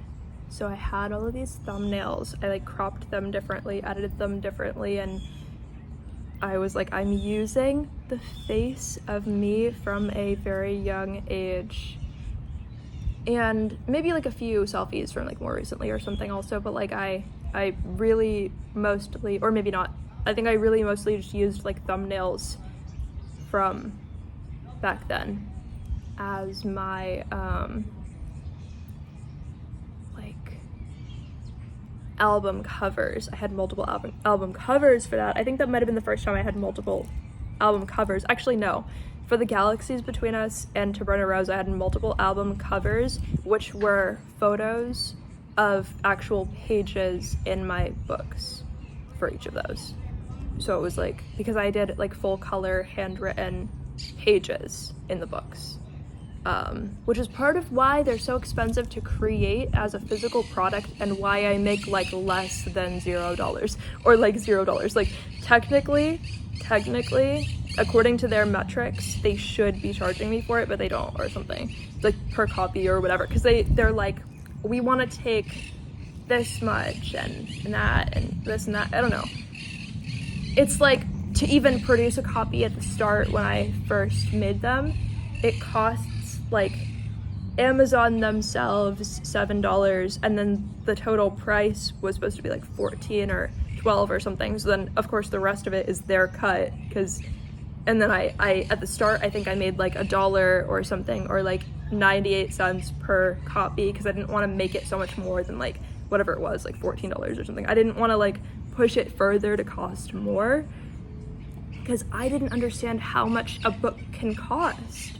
But also, to be fair, I was deciding all of these and making all these decisions between like 2018 and 2020, right? So, or like 2018, 2019, right? It was like when I had to make these choices, and I didn't know what choices I was allowed to make. I didn't know if I had ever asked somebody, like my parents or something, they would have been like, there's no way you could ever buy a book that's $14 because that costs so much. Like, go get like a library book or something, you know what I mean? Or are you going to spend your own money on that? Because it's a lot of money. Like a lot of money. It would be as if this was like a $400 book if it were like $14, right? Was like kind of the mindset I was raised with. Or like, that's $1,000 book if it's $14, like that's crazy. It better cost like $3, $4, $5, right? If you're going to buy a book. So get like a used copy, whatever. So because of that mindset, I was like, I can't do a $14 book, but I have to if I'm gonna put this out there and nobody's gonna buy it even more. Not only does nobody know me, but who would waste all their money, you know? I was like, what am I gonna do? Like, should I die or should I put out the book? Like, maybe I should not put out the book. I don't know. Like, I was like, I don't know what to do. I was like so depressed, but I was like, my life purpose is to make something. But I was like, I have no choice but to charge way too much for this. Like, what am I gonna do? Yeah. So when I, wow, I'm totally talking about those again. But yeah, so I had more album covers for Have You Seen This Before? And they were my old YouTube thumbnails, and they were the ones that I thought were the most embarrassing back then, and I had deleted the videos because there was no way I could ever be fine with still having those on the internet, because I felt like it was a part of myself that felt so embarrassing, but then it felt like such a giant loss to lose those when I deleted those, and there's not another copy of them, but I wouldn't be fine with still having them out because there's no way that I could be fine with that, because it's still so embarrassing, because it's still a part of me that like exists in my personal timeline that isn't current, and so much happened and so much in my life changed, and there's no way I can be fine with the fact that that was even me back then. So what am I gonna do? I'm gonna use those as my thumbnails, and I'm going to have that version of me that I'm still not fine with be as alive as possible. I'm gonna do that because it feels like the most bold thing I can do in the moment. And I felt like this title, I didn't even know if I was okay with the title, Have You Seen This Before? I was like, it feels so, why would I think they've seen that before? Those videos got like 100 views each, right? Like, isn't it weird that I thought somebody's seen those before? But it's also like, those are people that watch the videos, and like, maybe it's special that like they got to see those back then if they did. Maybe I can find a way that I think this is special. Maybe I can find a way that this part of me matters by doing this. And then some of the songs that I wrote for this album were new ones that I cared about, but maybe they weren't my favorite ever. But I did my best to still make something that I felt like mattered. But then I also had some poems that were actually from that point in time, from when those thumbnails were around, but just like, or not from that time, but like from a little bit after I had put out my books, essentially. That would have been in the next one, but like there wasn't a third one, essentially. So there was no overlap with those, but it was a very close timing situation. I wanted to put out a third book in like 2020, but I never did.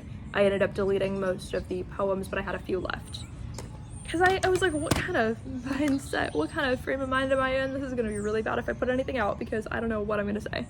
I already didn't know what I was willing to say, and then I was like, well, now I have to upstage myself. You don't know what I'm gonna say. Like, this is gonna be bad. I'm gonna ruin my own life even more. Like, I didn't know what to do. I felt like every time I put something, at that point in time, I felt like every time I put something out, like a project, I was just ruining my life more.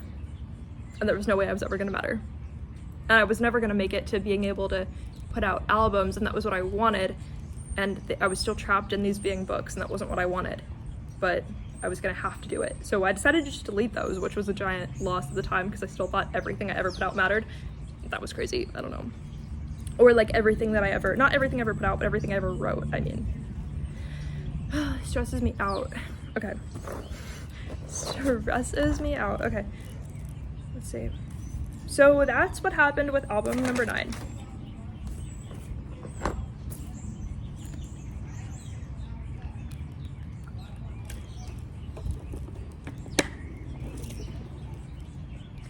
So, album 10, this is another one I haven't finished.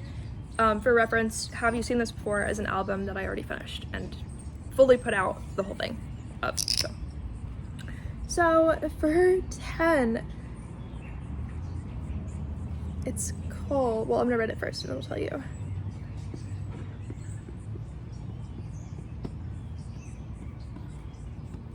A few people unsubscribed from my channel that has like 896 or 95 subscribers when they found out the title of this one. So I didn't realize I was being so bold. Sometimes you're intentionally bold and nobody notices. Hi guys. Update. Unfortunately, there's gonna probably have to be a part 2 to this video, so be on the lookout for part 2. I'm surprised it's even still recording. Apparently I'm out of storage space. And unfortunately you might hear music in the background, so this whole thing might get taken down over that or something stupid, right? I don't know. Isn't that amazing? Isn't that amazing? Because somebody just decided to show up with like a loudspeaker and music as if I wasn't already doing a YouTube video. So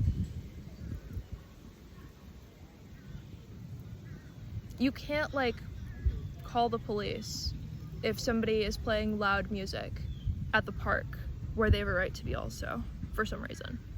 And it sounds mean. I'm not saying he can't do that. I'm just saying it's kind of like, there's nothing I can do about the fact that I was working on something here first. But also my phone is also like just deciding I don't have storage space and stuff for like if we don't have a part 2 and stuff. So we're gonna have a part 2 and this is just gonna be part 1.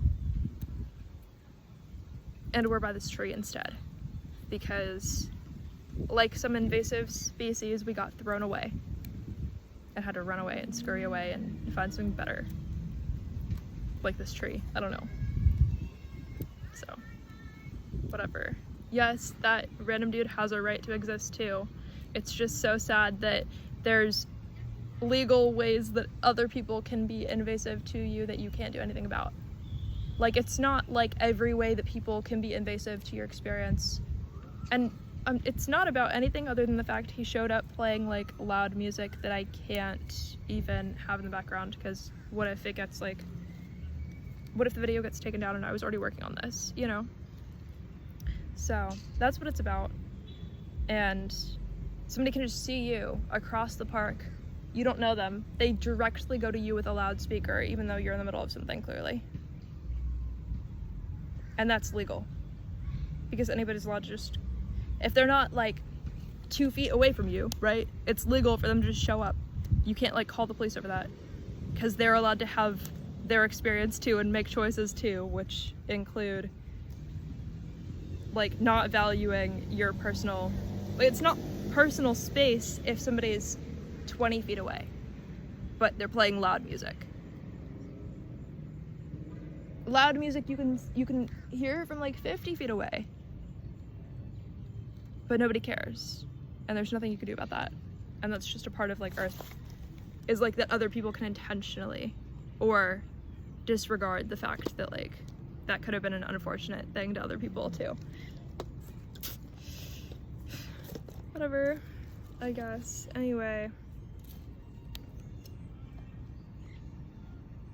And it's like you can tell when somebody intentionally like disregards that aspect of your experience, because then other people try to walk up to you and talk to you that you didn't want to talk to, and they'd been walking around and ignored you and didn't know you existed until suddenly one person makes that like imprint of like, oh, they don't care. They're intentionally not caring, right? And then it's like now energy's following in that same direction of other people like disregarding that and not caring. And it's like, you were leaving me alone for so long, you didn't care that I existed. Now this person noticed me, didn't care to not like ruin my experience essentially, right? And now other people are inspired to do that. Now that there's that like imprint of energy, other people are inspired. They're like, yes, I can't wait now that the opportunity's arrived. Like, that doesn't even make sense. But it's like the precedent was already set for that somehow, and I have nothing to do with that because all I did was remove myself from the situation. But it's like, now other people feel like they have the right to do that. And it's like, that's crazy that a 3-second decision somebody else makes can change like the impression other people have of your aura, and then you have to remove yourself from the situation to like fix it. That's crazy. That's crazy. That's so sad, so disturbing. But like, it's like they have a right to do that. They have a right to do something that like interferes with your experience if it's not like an offense that's like illegal, right? Or an offense that other people think is like made up, right? Then they have like a right to do that. Like, it's crazy. So sad.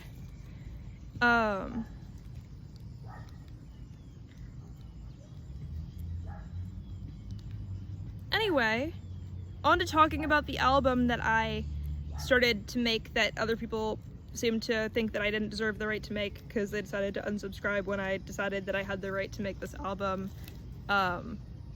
because they decided that it meant something to them that it didn't mean to me, apparently, and they decided to like unsubscribe because it was apparently my fault that like they had some impression about the energy that they didn't want to tell me about.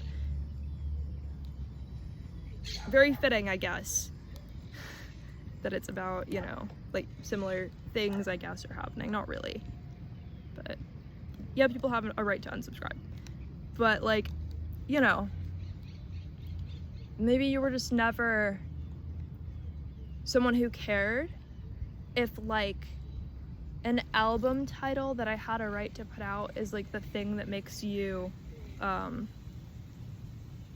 change your mind, right? Then it's like, okay, so you weren't here for like the next release, clearly.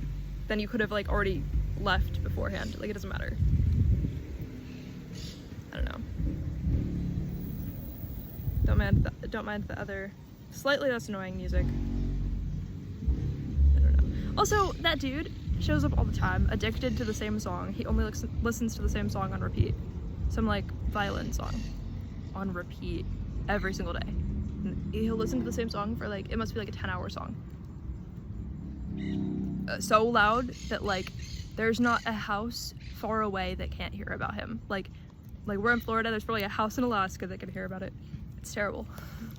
Like, they can hear that song from all the way over there, you know, and it's not like anybody else exists and stuff. So like there does come a point to it where it's like, okay, I don't mind if people are like having like a loud like phone conversation or something. I don't care about that. I care when the other people can't escape from you choosing that collectively everybody's gonna have this experience. Like I hate when other people can't escape from it. You know what I'm saying?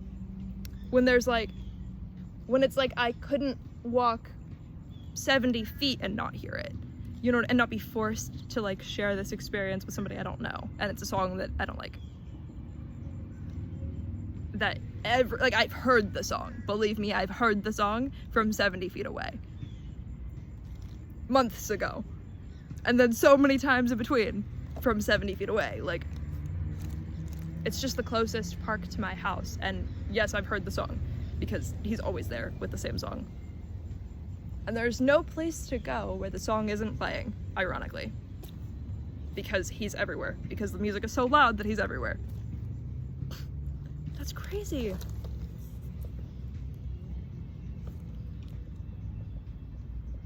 Anyway.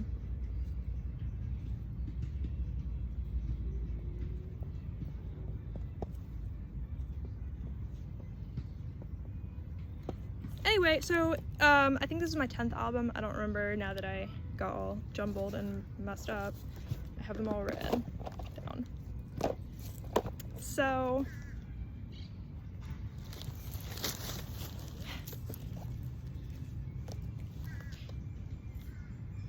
this is the album that I had a right to make, the album that I had a right to take back the like opportunity to make and to own this part of myself and to have my own meaning for what I'm saying and other people's interpretations not mattering, which makes it so ironic that that's the moment when people decided to skedoodle away from my channel, right?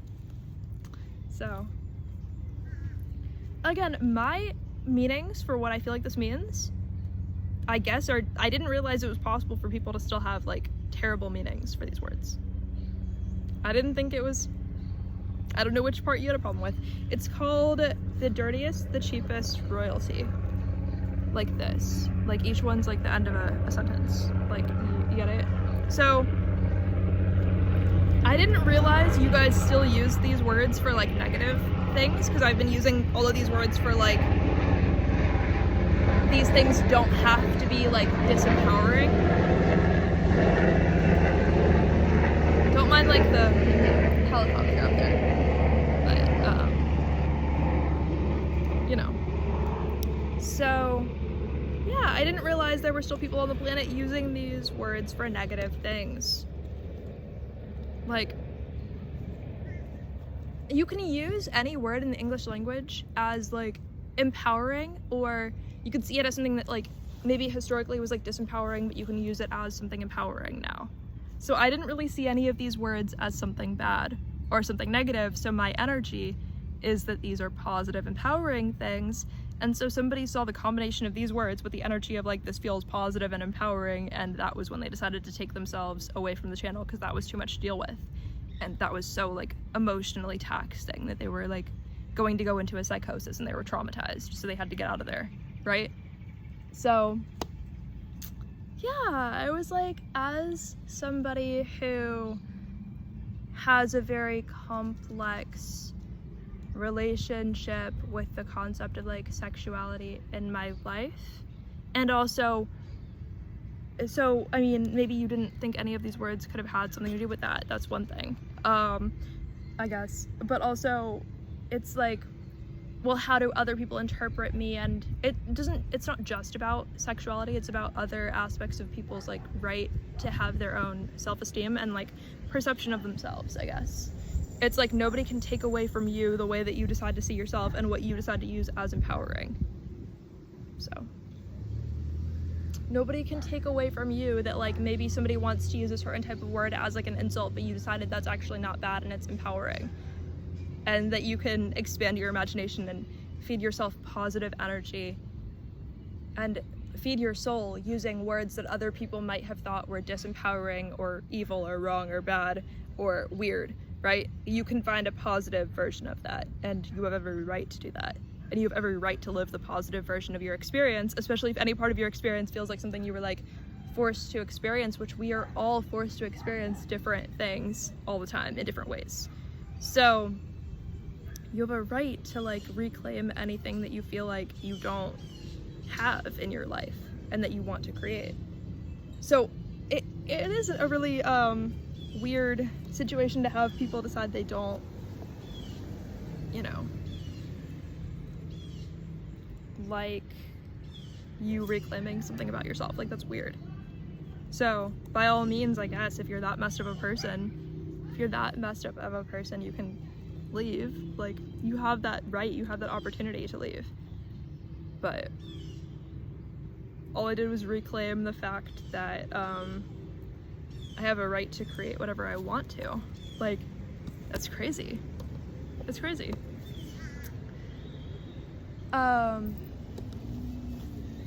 Yeah. So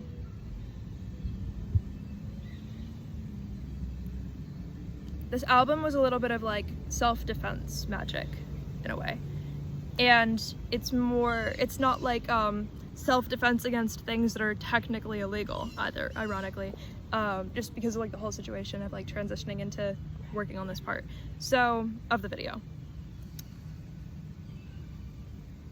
So it's about like cultural influences and like the bad influence of some of the people in my family, right? And like you know, just like it's about like things being passed down to me and then reclaiming them in positive ways. Yeah, so far on the album, I don't know how many tracks I have, I don't remember on there, but I didn't finish it. I just had like some tracks on there already. So yeah, it was about like, what do I want to reclaim that, again, people have like a negative perception of, or that I feel like people have a negative perception of involving me, but it's like I've never used these words in a way that like were to like harm myself or other people. And I never really like, but I was like, okay, like I understand how somebody could try to use these words to like harm me in their own mind, but like it wouldn't work. So it was kind of like self-defense of like, I'm so strong that I can even say this about myself because I've never had a negative association with these words. But I bet you do, and I bet that's what you're trying to use to like harm me in your mind, right? But it's like, you can't even do that because I can even use these words in a positive way. So it makes it weirder when people are like, yeah, that's the reason I don't want to ever hear of this person ever again, because oh, they're reclaiming words that they never used in a negative way, but that other people would have tried to harm them with, possibly. That's, you know, like, it was weird, but, you know, I guess not everyone can deal with how awesome you are, so, yeah. So that's what my 10th album feels like. It's like, how can I just reclaim things that I feel like shouldn't have been the way that they were, but I have every right to do that.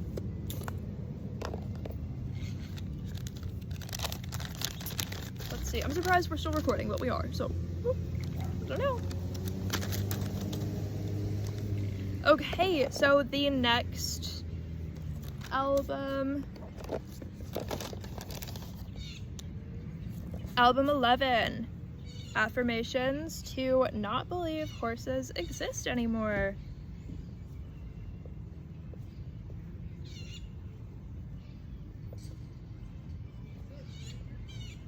I swear the music is getting louder all the way over there, but whatever.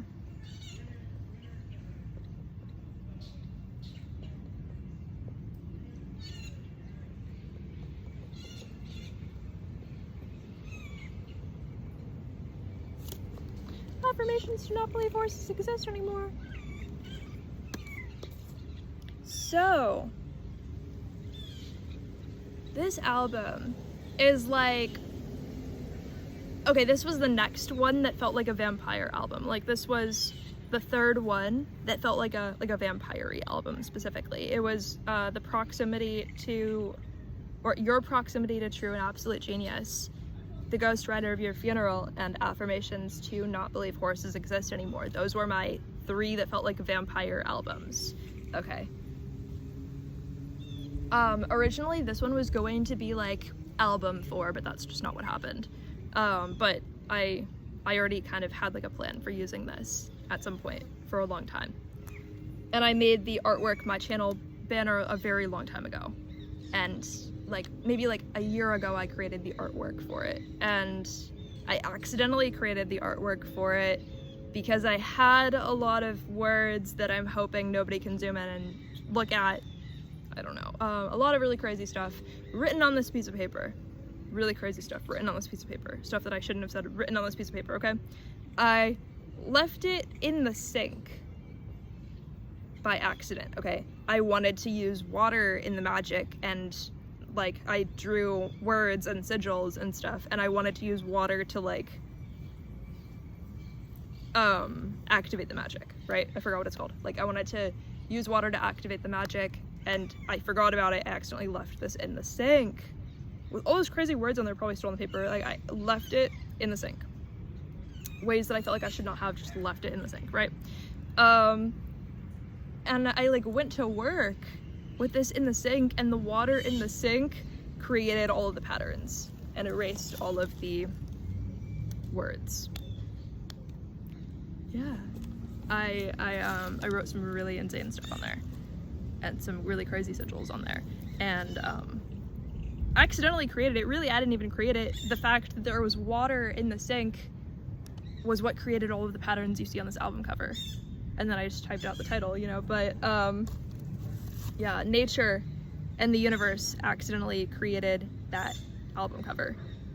I barely had a hand in it, except for the fact that I was the one who set up the accident and didn't know that was what it was gonna be. And then I saw it and found it, and I was like, this is so beautiful, I don't know what to do with it. Like, I felt like it was so perfect, and I didn't know how it was possible that that is the pattern that was created and all of this stuff from what I had written on it. I was like, okay, like, hopefully no one's gonna like zoom in and find the words, but also at the end of the day, it's like no one died if they zoom in and find the words. Like, it's not like end of the world stuff, but it's like still like kind of personal, I guess. It was just like a journal entry, and I was like, okay, that's like personal enough that I'm not trying to hand out that much information. Oh, an ant is biting my literal vagina. It's just not the inside, but like I was like, okay, an ant, actually, I'm not kidding.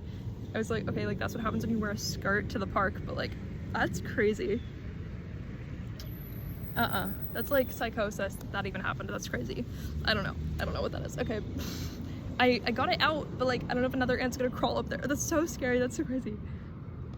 I don't know what to do. That's crazy. Okay, anyway, whatever, moving on. moving on, you know, to the next situation. That's so crazy.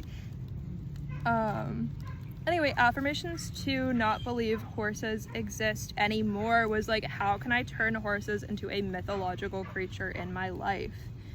And yeah, that was the theme. It was just like, you know, what if horses were like a mythological creature? A little bit. But I also already had all of the words written on my phone, and I want it to be like a 60 song album or something crazy like that, like 60, 64. So I already have the track list and all of the songs. I've just only released like 12 of them. So, or I don't know, something like that, 14, I don't know. I add to it a little bit over time. But I want to just drop like 30 songs in a day or something crazy. I want to. I just haven't. Okay. Album 12 is called 23, which is my current age. It looks like you guys see it backwards, but it's called 23. Ew, did I spit on the whiteboard? There's like water on it. I'm like, ew, what kind of messy human am I? Like, why do I exist? That's so gross. Okay, anyway. Yeah, so album 12 is called 23, which for me, 23 was a little, it was fun, but it almost felt like a little bit of like a throwaway album. Not in like, not that I don't care about it. I care about all of my albums. I never want to actually throw any away, but it's not like that. It's more like any songs that I feel like I'm just writing for fun but don't really have something super giant like going on with them, I am throwing on that album so that I don't throw them away, but so that that's where they go and they have a place to go and they still get put out. But it's like not super important that they, like, I'm not deleting them, but they're not like the songs where I'm like, this like ends the world because it's so important, right? That's how I feel about my album 23, and it is my current age. And yeah, I just had like a lot of different things that I wanted to say on there that I'm still putting out, even though it's kind of like I get to like experiment with like the weaker parts of myself, because it's like songs that I never would have put out, but it's like that's still a part of me. So it's like, why not just put it out and see what happens? And it's like, no one knows about me, so why not put it out? So I was like, I guess so. It's kind of like an I guess so album. It's like when you're like improvising something, you're like, well, maybe I wouldn't have done this, but you know what? I guess so. Why not? So that's really all I have for what I would have said about album 12 for me. I'm pretty far along in that one too, I think. I'm like 9 songs in, but I don't know. I want it to maybe have like 18 or something. Maybe not that many. Maybe 17, 18, 20, something like that. 17, 18, 20. If I did 23, it would be funny, but like I don't think I need to do 23 songs on the album. I don't know if I want it to go that far, but maybe I'll leave it like unfinished for a while and then add more and do that. I don't know. I want to finish it while I'm 23. Otherwise, it's kind of like, well, you're so stupid, you didn't do that. You know what I mean? Actually, all of these I'm hoping to finish while I'm 23, because I turned 23 in June. For a second, I was like, let me make sure that's true. That's so crazy. I was born June 7th, 2002. I was like, let me make sure. Like, that's so crazy. But it was the birth month that I was like, let me make sure. Like, I don't have dementia. But like, you know, when you release projects and it's like a very personal part of your life, but then suddenly, once you've released this so much, it's like you got so many interpretations that you're almost like, wait, is that true? I don't know if it's true anymore. Like it messes with your brain a little bit, but. And I feel like the cover art for the album 23, I was like, okay, like, what if I feel, what was I gonna say? Like, it felt like embarrassing, awkward cover art too, a little bit. I don't know, I was kind of like, but I was like, okay, this is fine, I can just have fun. Like, it doesn't have to be that serious, you know?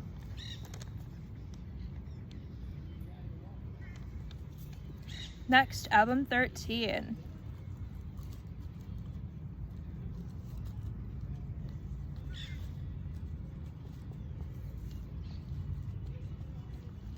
Album 13 for me is called the Lavender Milk Corset.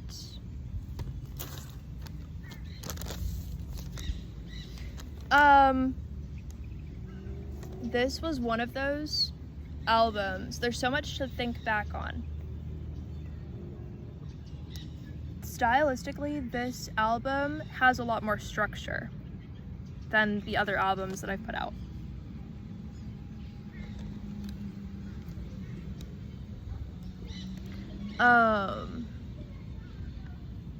There's positive and negative aspects, you know?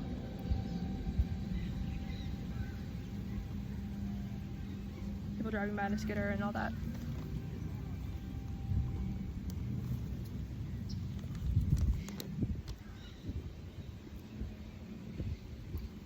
I don't know if I even have a lot to say. Sometimes an album speaks for itself so much, and I think that's what I wanted the Lavender Milk Corset to be, is an album that speaks for itself so much that it's like I don't have to have a lot to say about it.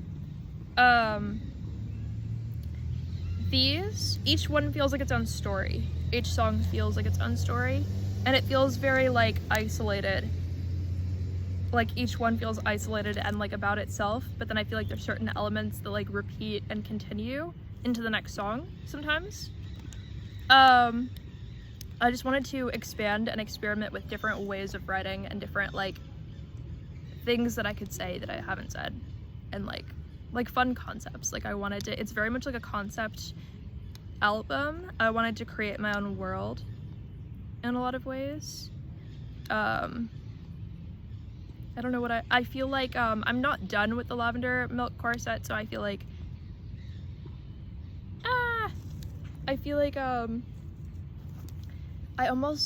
it's one of, sometimes you create something already knowing the full vision and what you want it to be interpreted as, and sometimes you create something like,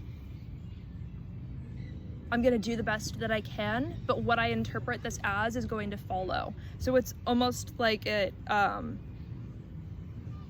lot of my albums, I feel like they create themselves, and sometimes it's the concept of the album that goes first, and sometimes it's the like lyrics that come first. And so for the Lavender Milk Corset, I feel like the lyrics come first, but I also wanted to create my own, I wanted something that feels a certain way. Like, what does this feel like? It was really like the sacral chakra a lot, because I even have orange on the cover, and it's like, well, what does this feel like?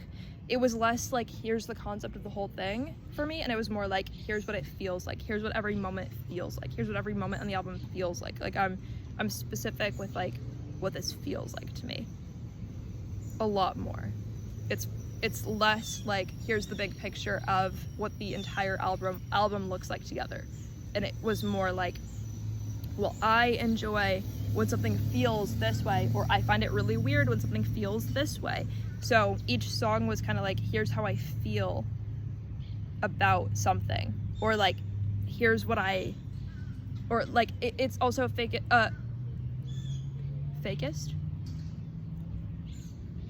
focused was what I was trying to say. It's very like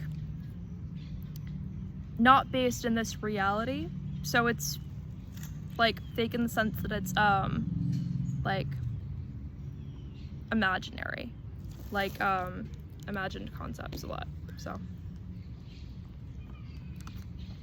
I misspeak sometimes, and then I'm like, oh, was that supposed to mean something? But like, I don't think that it is, but like, you know, it was about like making up energy that's imaginary and then being like, what is this going to turn into? A lot. But there's so many like cool things that I explored on that album. Like, just, I wanted to create like, each song feels like it exists in a different world and on a different like dimension. So I don't know what to call it. I mean, it's already the Lavender Milk Corset, but I don't know what to like, there's not like a label it as this is what you were experiencing in your life. Like, it feels so much like a world that is still being figured out by me a lot. So yeah. Where did I put my marker? Oh, it's over here.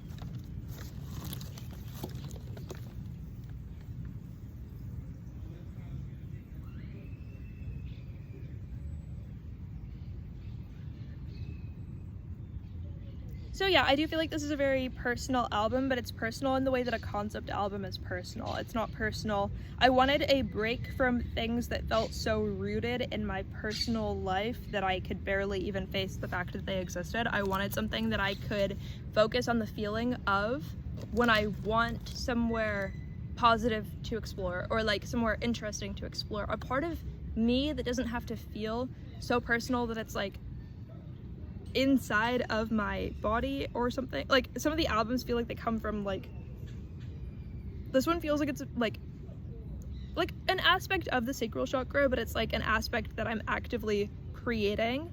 It doesn't have to feel like it's like I'm pulling this out of some embarrassing part of me that I'm pretty sure I've labeled as like gross or weird in some way.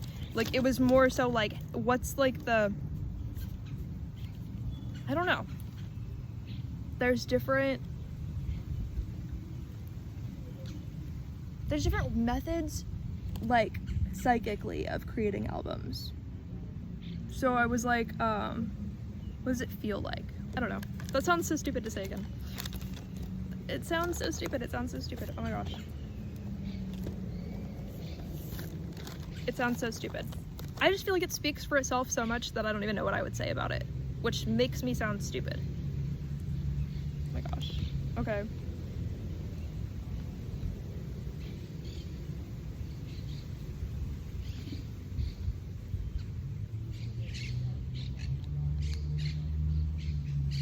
Now, album 14, this one is kind of not an album that I wrote, but it's just like something I wanted to put out there, so I don't know why I'm calling it 14, but I wanted to talk about it on the list. So it can either be considered 14 or the next one could be considered 14, like it kind of gets muddy here.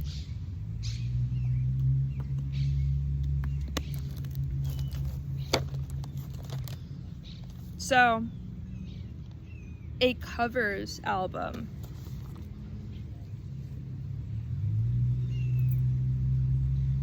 It's really what it sounds like. I'm putting out covers, but I'm doing them my way so they don't sound the same. Like I'm intentionally doing them different ways, and like, yeah, that's kind of all I have to say about it. Like that one's kind of like simple. That one I have the least to say because it's the least created by me, because all of them, the lyrics are mine except for the covers album.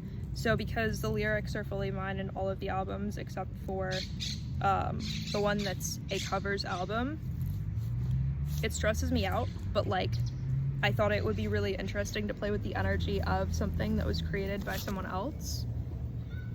And so because of that, I don't know, I thought it would be good to do.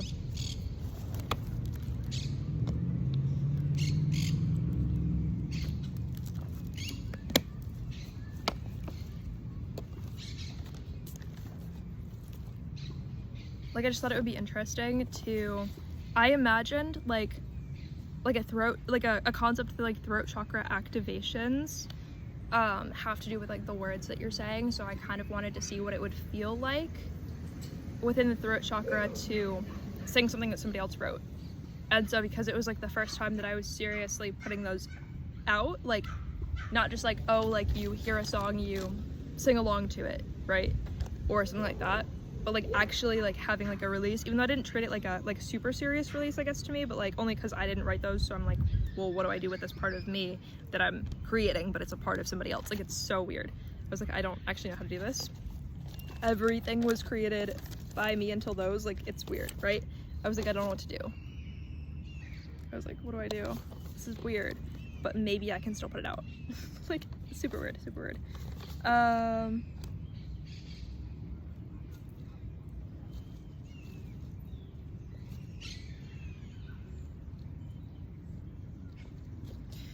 Next, I have Blood of Cosmos.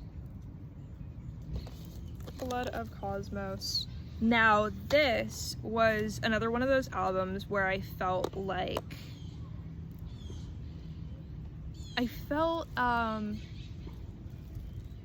it's one of those albums that's going to feel unfinished even after it's finished, which is like the exact polar opposite of like the Lavender Milk Corset, which even though I haven't put anything out, like it already kind of, I mean I have put stuff out, oh my gosh, did I say stuff backwards, oh my god. So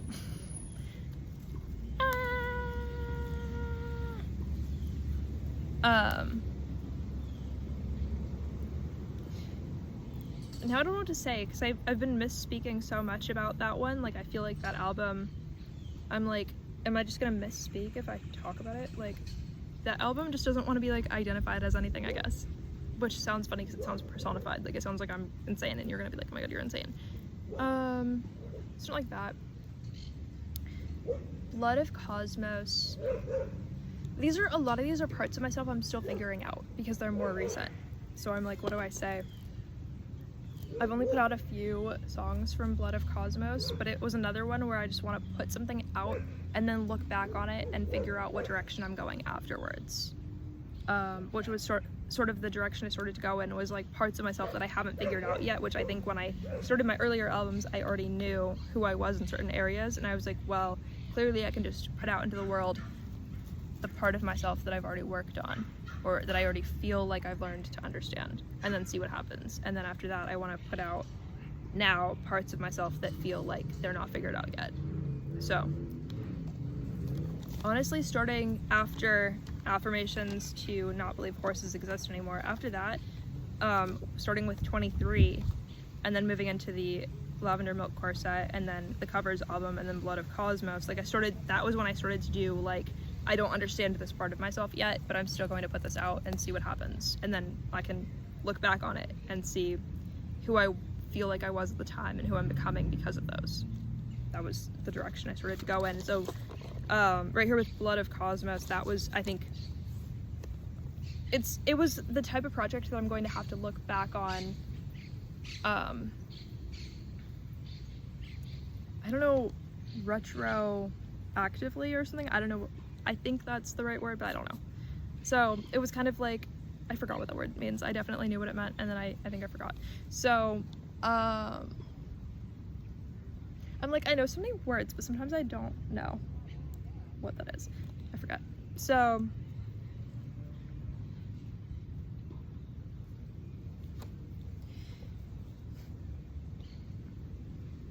yeah, I just felt like Blood of Cosmos is something I have to look back on and try to understand about myself. But it was like a blind spot for me. Sometimes I create in a part of myself that I can see, and sometimes I create in a blind spot, and so Blood of Cosmos was the most in a blind spot for me. Which again sounds crazy, but it's more like, can I remember the lyrics? Can I remember a single title from that one? No, because I'm fully in my own blind spot with that one. So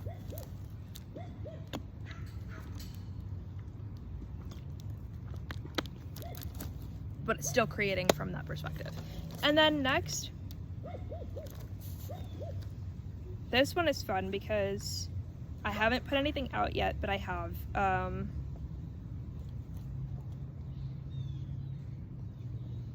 more of a concept for this a little bit. So album 16, The Time Chamber. So for the Time Chamber, I wanted to like,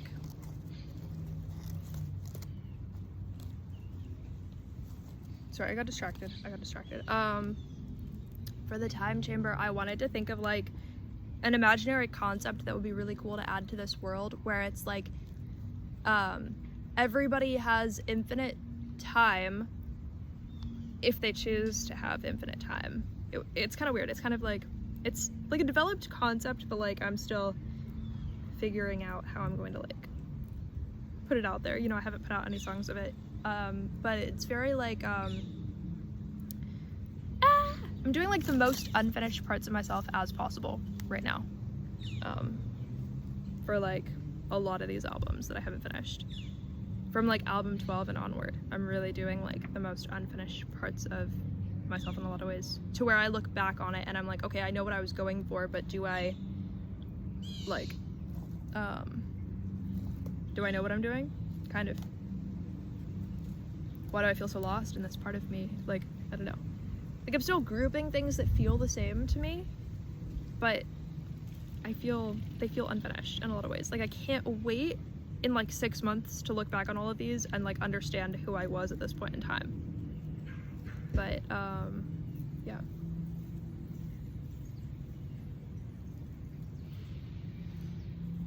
but it's like, I'm going to put these all out and then look back on them and be like, wow, what I did was amazing. Now I understand it so much.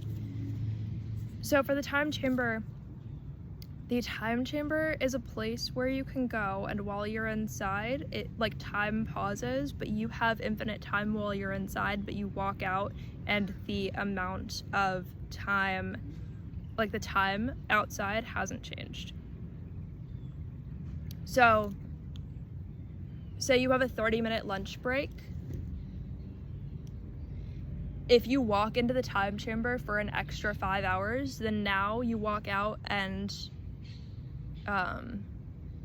your total lunch break was 5 hours and 30 minutes, but nobody knows because they only know that you had a 30-minute lunch break. Because for everybody else, only 30 minutes passed. But a time chamber is like a refrigerator that everybody can have in their house if they want, or like a microwave. So a time chamber, you walk in, any amount of time passes for you while you're inside, you walk out and no time passed. So it's like a super fun paradox, right? You can walk in the time chamber and get extra sleep. You could walk in and take a 5-hour nap. You walk out and like nothing happened because no time passed except for like the 1 minute of the time spent walking in, right? And the 1 minute walking out, right? That's the only amount of time that passed. So it's sort of the opposite of like if you had a time machine. It's more so like you can extend your human life to be as long as you want. You could spend 5,000 years in there.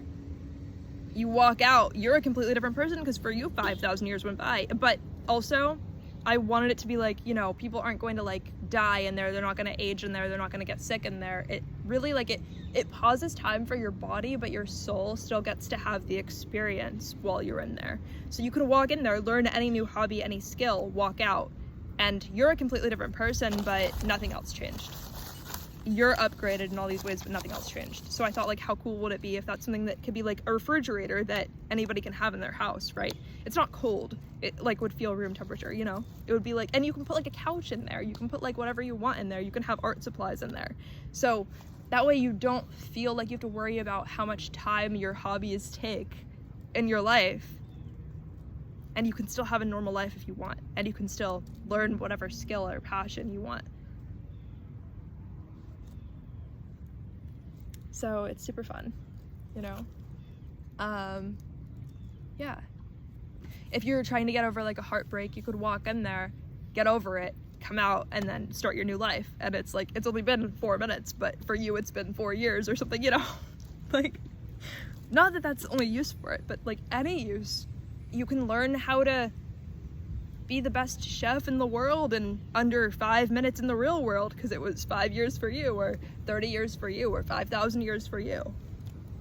You can become the best writer in the world even if it takes you 10,000 years because you didn't age while you were in there. But guess what? The outside world didn't change. So, yeah.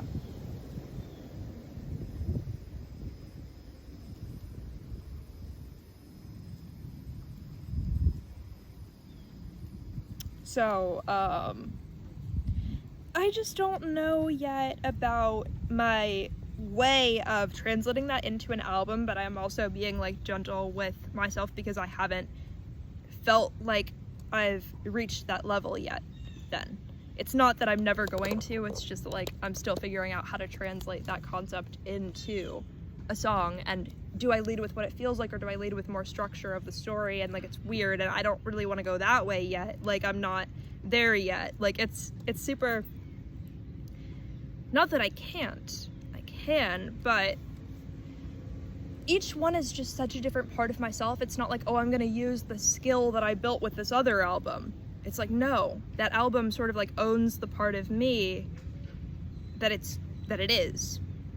I'm not using the same part of me for every album. I'm using a different part of me for every album so that I have a collection of different parts of myself. And then if I want to, then in the future I can intentionally use this part of me that I already created for this other album. Like it's super spiderwebby in my mind. Yeah. So, I'm like, I don't have to hate myself. I can just keep coming out with different things and create parts of myself that I love. that's really all for the video. I can't believe that I get to just stitch this one with the other one, and hopefully you guys understand, I don't know, why I value the skills that I'm building, but also why I feel like some parts are so unfinished and I don't know how to explain what I'm creating at the same time. And also why it's important for people to build their imagination, or why it might be fun or interesting. Anyway, I love you guys. Mwah. Bye.